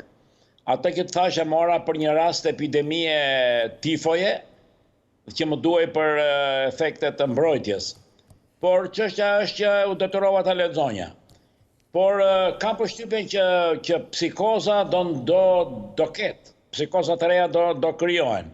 Shikoj t'ju them një gjë. Për shembull, avokat, mbaj mend. Kam eksperiencë, flasim për izolimin. Po. Unë kam eksperiencë të burgut. E njoh mirë këtë problem, nuk është aq e thjeshtë për të kaluar. Është ashtu duket. Po krijon fenomene të tilla që do duhen rreth 3-4 muaj, 5 muaj të marrësh veten. Në qoftë se do vazhdoj 5-6 muaj. Po tjetë se ka me 20 ditë, me 1 muaj, me 2 muaj nuk fritet, po izolimi e ka. Për shembull, një simbolik. Do guxojmë t'ja japim dorën njëri tjetrit pas kësaj? Do takohemi më në atë mënyrën e vjetër që japim dorën njëri tjetrit? Ja, ajo nuk hiqet, por problemi është mos harroni zonjë një gjë, që vetmia nuk ka vetëm karakter negativ. Ata që janë intelektual të nivelit lartë, ose intelektual ju rrit aftësinë e meditimit. Pra do prodhojmë më tepër mençuri, po thoni. Ata që janë krijues ju rrit forcën krijuese. Pra nuk ka vetëm probleme negative, po ne po flasim për njeriu në zakonshëm. Njeriu në zakonshëm e godet. Ja ju them unë nga eksperienca ime, intelektualet e duronin më shumë, por sa pjesa tjetër, izolimi i godiste. Dhe nuk i godiste vetëm në funksion të asaj sjelljes, por edhe të momenteve tragjike. Pra, çështja është që për të folur më gjatë dhe më qartë për këto duhet të flasim mbas e kemi dalë. Masat që janë marrë mendoj se na i kanë lehtësuar disi situatën. Dhe nuk do jemi në një gjendje mujore. Ja. Dhe unë pastaj kam shpresën të dielli i Adriatikut, ti e di. Patjetër. Avokat, si po shkon libri? Po libri ka vajtë nga 20-30 faqe po. Janë 4 vajza, nga mosha 22 dhe në 29 vjeç, që është ajo që ju thash pak më parë, që rrëfejnë njëra tjetrës jetën e tyre. Kanë lidhë edhe me të dashurit, janë jashtë karantinës, ato kanë vendosur të bëjnë karantinën vetë. Po disa për tyre kanë të dashurit jashtë. Dhe nuk komunikojnë me letra, si që komunikojnë me sjetë, se dhe ata komunikonin. por këtu komunikohet me internet. Dhe secila lexon, secila lexon letrën të dashurit, po mund të ketë feeling edhe me të tjetrën që ka aty afër. Pra, problemi është që kështu e kam zgjidhur dhe bashkë me kësaj dhe gjithë historinë që ndodhi jashtë. Si ka tekur. Izolimi atëherë ka dhënë efektin e parë. Njëra ju ka qef shumë.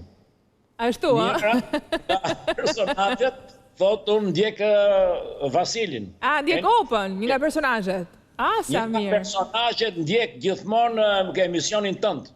O bëhet shumë qefi. Ka si më fut dhe mua aty. E imagjinoj, patjetër.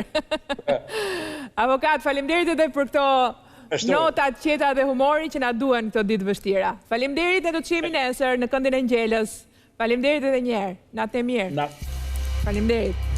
Si gjithçka për Opën sonte, shihemi nesër në orën 21. Natë e mirë.